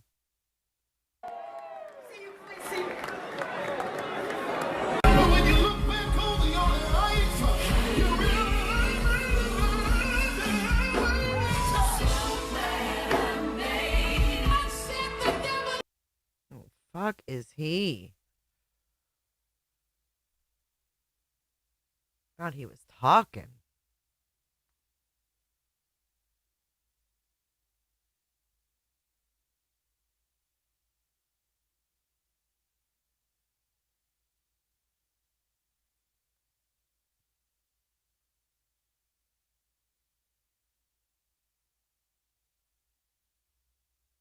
Look at little Kevin Hart. He never leaves Jay-Z's side.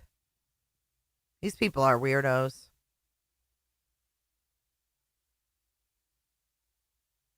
That right there to me looks like the face of evil. So this was in 2019. Thank you, True Crime. Who is that guy? Isn't it lame, JC? Like, oh, he's just so full of himself. He's disgusting.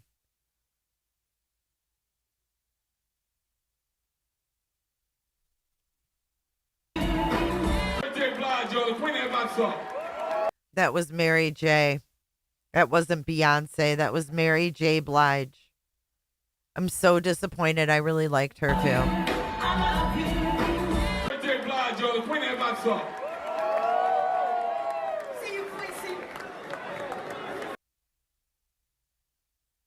Oh, let's get all his candles lit, because we're all his bitches. People are pathetic.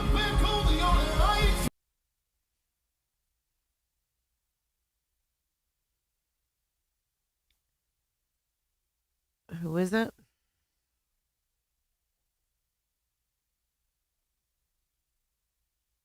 Oh, Jay-Z is just creepy, man. I mean, as a matter of fact, all these people are. Do you think she needs the money?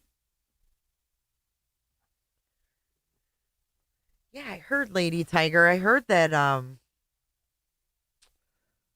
Prince Harry was brought into the trial, but I haven't been following every little thing. Unfortunately, I listened to updates here and there, but it made me dig into, where this crap all began from with him and Cassie. I got intrigued by her.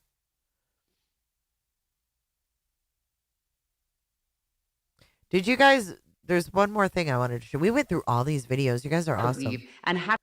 But do you want to see something weird? Did you guys see that Law and Crime?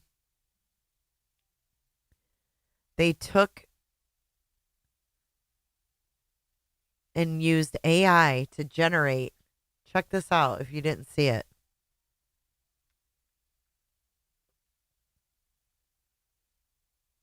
We'll look up the Prince Harry thing in a second. But did you guys see that they AI generated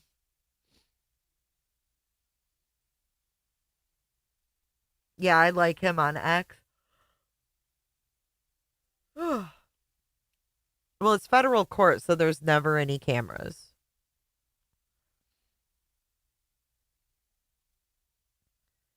But they AI generated the opening statements with the transcripts.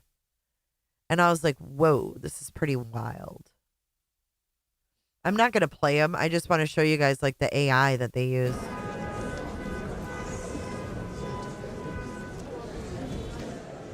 Like literally all of it's AI generated. I know this will be a long road, but I want to emphasize that you have a tremendously important task as jurors.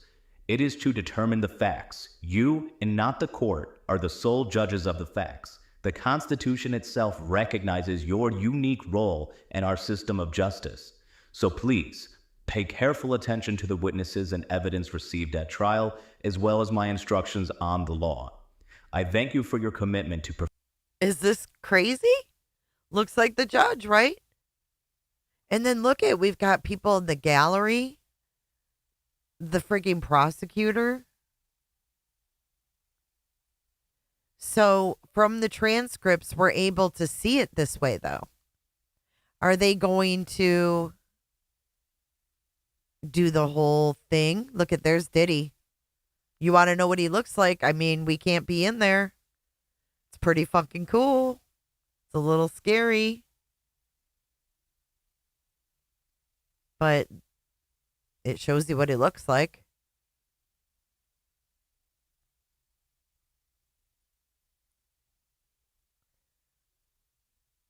I don't know if you can get any weirder, right? Made to be here today. We will now begin with opening statements. Is the government prepared to proceed? No, I haven't watched it yet. I just found it today. Proceed? Yes, Your Honor. All right, you may proceed. This is Sean Combs. To the public, he was Puff Daddy, or Diddy, a cultural icon, a businessman larger than life. But there was another side to him, a side that ran a criminal enterprise. During this trial, you are going to hear about 20 years of the defendant's crimes. Okay, let me send you guys the link. It's 30 minutes long for the opening. Yeah, it's pretty freaking cool, actually. Would you watch this if they did the transcripts for like everything? Because I don't know if they did. This is just opening. I don't know if there's more. But let's fast forward a little bit and watch some of this part. The defendant dictated every step of the sexual activity that followed. I mean, it even has the judge here like looking at papers and... As court arrived, the defendant dictated every step of the sexual activity that followed. Sexual activity that followed the same pattern. And he expected the women to enjoy themselves, to appear to, while they did it. The defendant masturbated throughout the freak-offs and often video recorded part of them. Now, I want to tell you more. You know what we should do is if they come out with more, we can watch it on Kick. We can do Kick nights.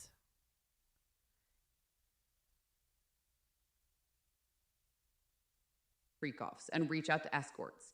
But even though the defendant promised her quality time and trips, he never... But you know what's wild and kind of scary? You know, it kind of scares me. Are they like showing the jurors here? Because there are people in the courtroom, and I certainly hope that's not what the jurors really look like. Because somebody could tell them what the jurors look like. I don't know. Let me see this disclaimer again. The following video was produced by Law and Crime with AI-generated content using real court transcripts from the Sean Combs trial. All of the audio and visuals were recreated using AI to simulate the trial proceedings in the courtroom. Precise body movements, expressions, and hand movements have been presented by AI, but do not exactly mirror what movements transpired in the courtroom. This is an ongoing trial. Sean Diddy Combs presumed innocent until proven guilty. So the body movements, expressions, and hand movements, but I certainly hope that it doesn't look like the jurors. Because I'm sure they all, know what the jury looks like. I mean, if you're sitting there, you can see them.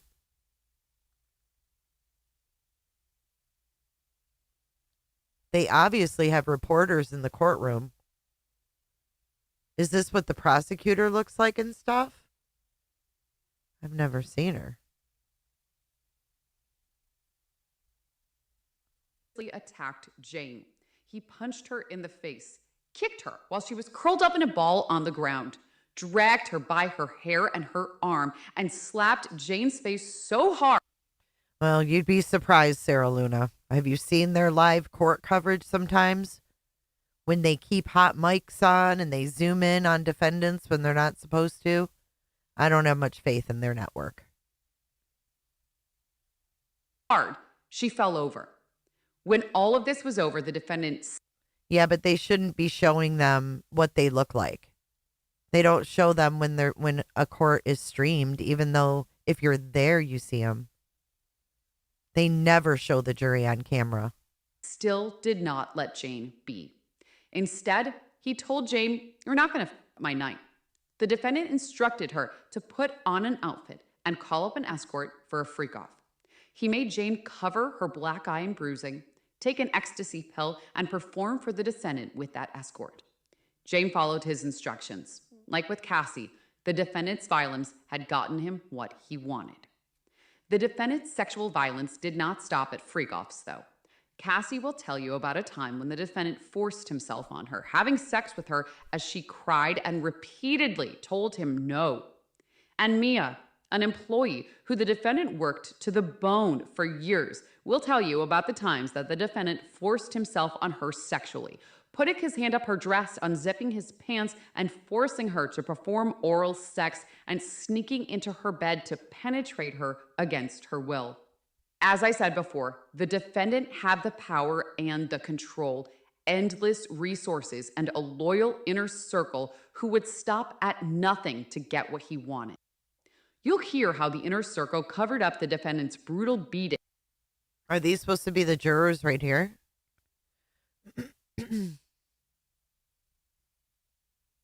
I don't know, Sarah Luna. I'm just saying I don't have a whole lot of faith in them. I've seen them fuck up.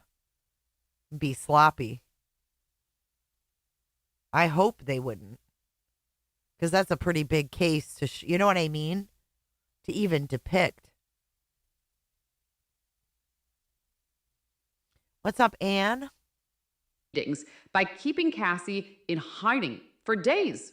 You'll hear about the inner circle contacting witnesses of the defendant's abuse to feed them lies, including even after he knew about the investigation in this case, and advisors helping him. Together, they agreed to commit different crimes, including kidnapping and arson, distributing drugs to other people, and the defendant called Jane after Cassie had filed a lawsuit. You will hear him. You will hear him try to manipulate Jane into saying she wanted to have freak-offs. You will hear him interrupt Jane when she pushed. It's weird seeing him, to be honest. Look how gray he is.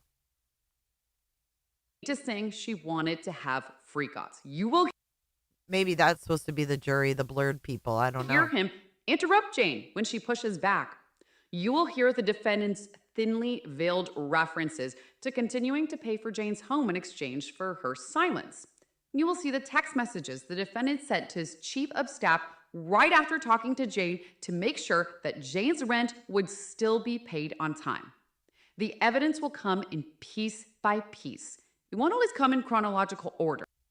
That the defendant, Sean Combs, is guilty. Lamont Belton is the producer of that. Here, I'll give you guys the link again. Who's this supposed to be? Look. Hold on.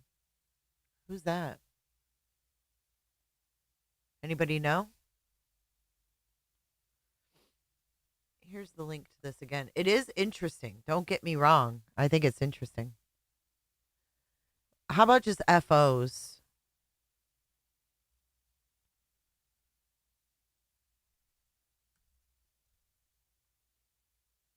My question is, can you guys separate the music from the people? Like, if you find out some of your favorite artists are involved in this, can you still appreciate their music even though you don't like what they've done?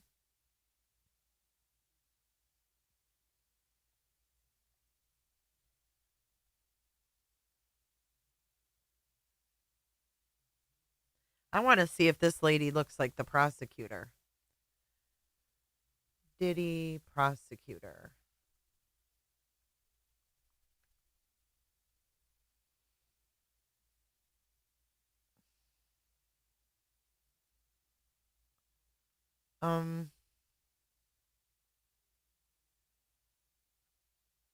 What's her name?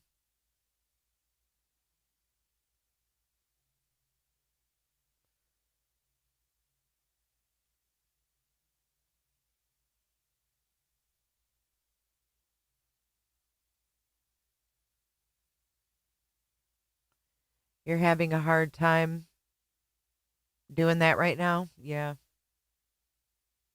Absent-mindedly, yes.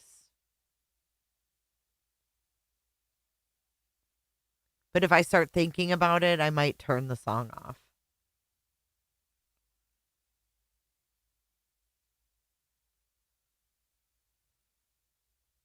Says he could never listen to him the same again. It's hard, but I mean, some of them I've chose not to dig into. Like, I don't think that other genres don't have the same issues. I have chose not to dig into those situations because I don't want to know.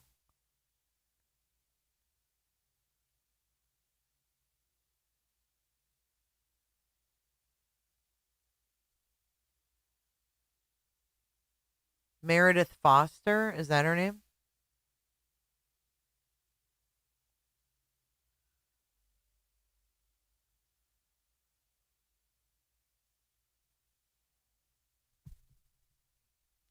Meredith Foster. Diddy.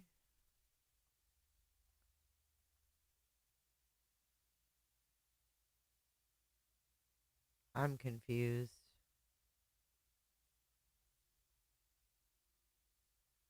Someone said her name earlier.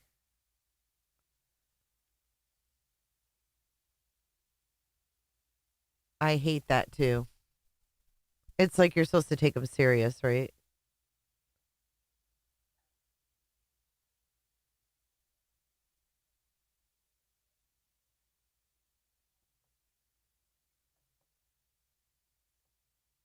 Me either, Sarah. I thought this was pretty cool, though. Let's see. Do they have... Wait, who was this guy that produced it? Lamont Belton. Let's see who he is. For shits and giggles. Lamont Belton, producer.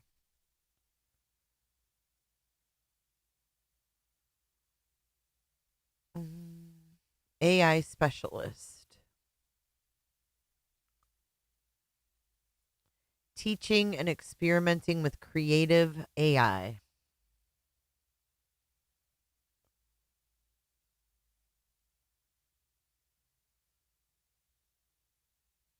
I'm an Emmy Award winning creative with a passion for blending traditional media expertise with cutting edge AI technologies.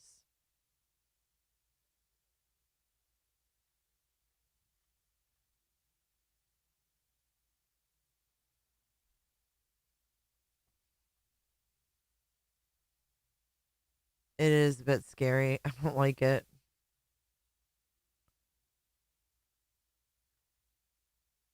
I don't like it. He's known for liquid lunch.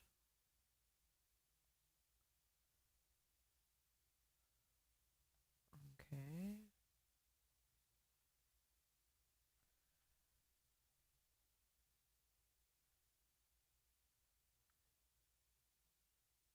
He's known for what's the deal? 21 and done liquid lunch. Anyways, he's the one that did this AI. There's more? Shut the door. They got a whole playlist. Oh no. I know what we're going to be watching. Oh, this is the defense opening statement? Trafficking case. It will not work. Let's start with the basics. The most important things in this courtroom are you and him. At a time when everything important things in the That looks like Kramer from Seinfeld.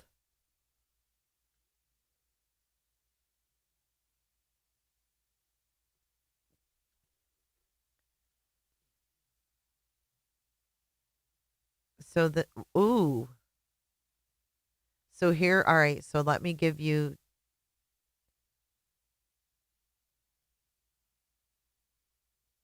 this one. But we can watch this on Kick. Maybe tomorrow night.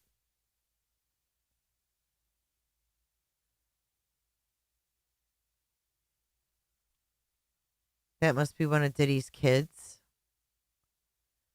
His lawyer. This is crazy. Look at that.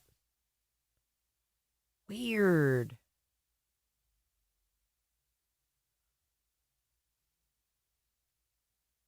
Yes, and the whole Love album.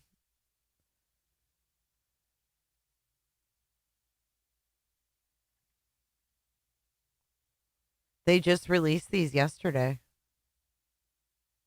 So the voicing is Bobby Zoke and Sarah Gillespie.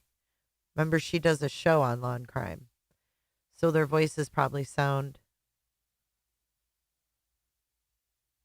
So we have the prosecution. Let's see, what other video?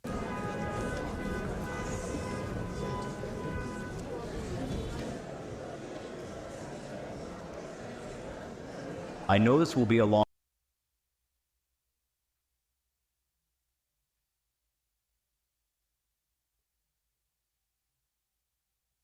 Where's the fucking playlist? Why don't I see it now?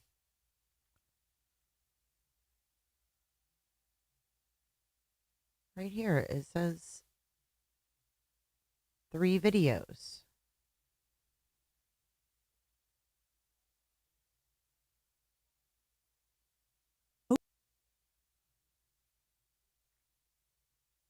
Well, anyways, I don't know why it says 3 videos. Subscribe to watch all AI generations of the Diddy trial.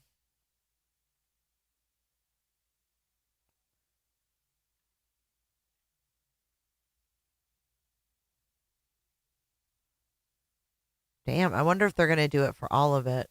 People are saying, please do the whole trial.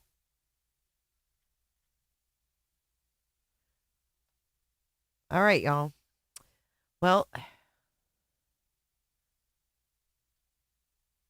thank you for joining me tonight. Thanks for hanging out. It was fun. It was interesting. You guys cracked me up.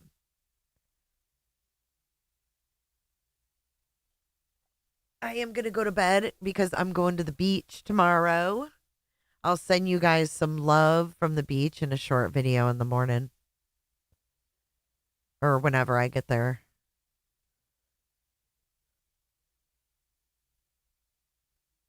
But thanks, you guys. I'm going to close this one out.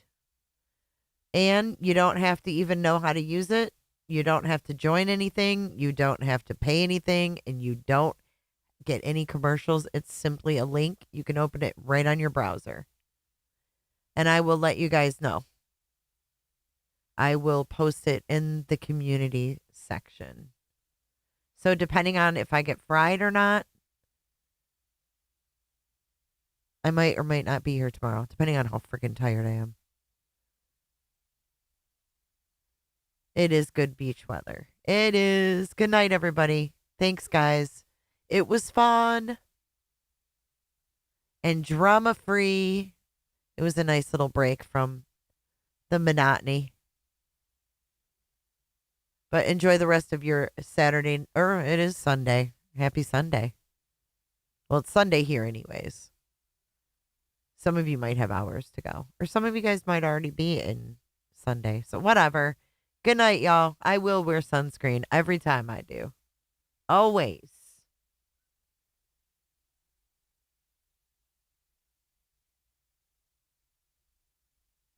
Katie, I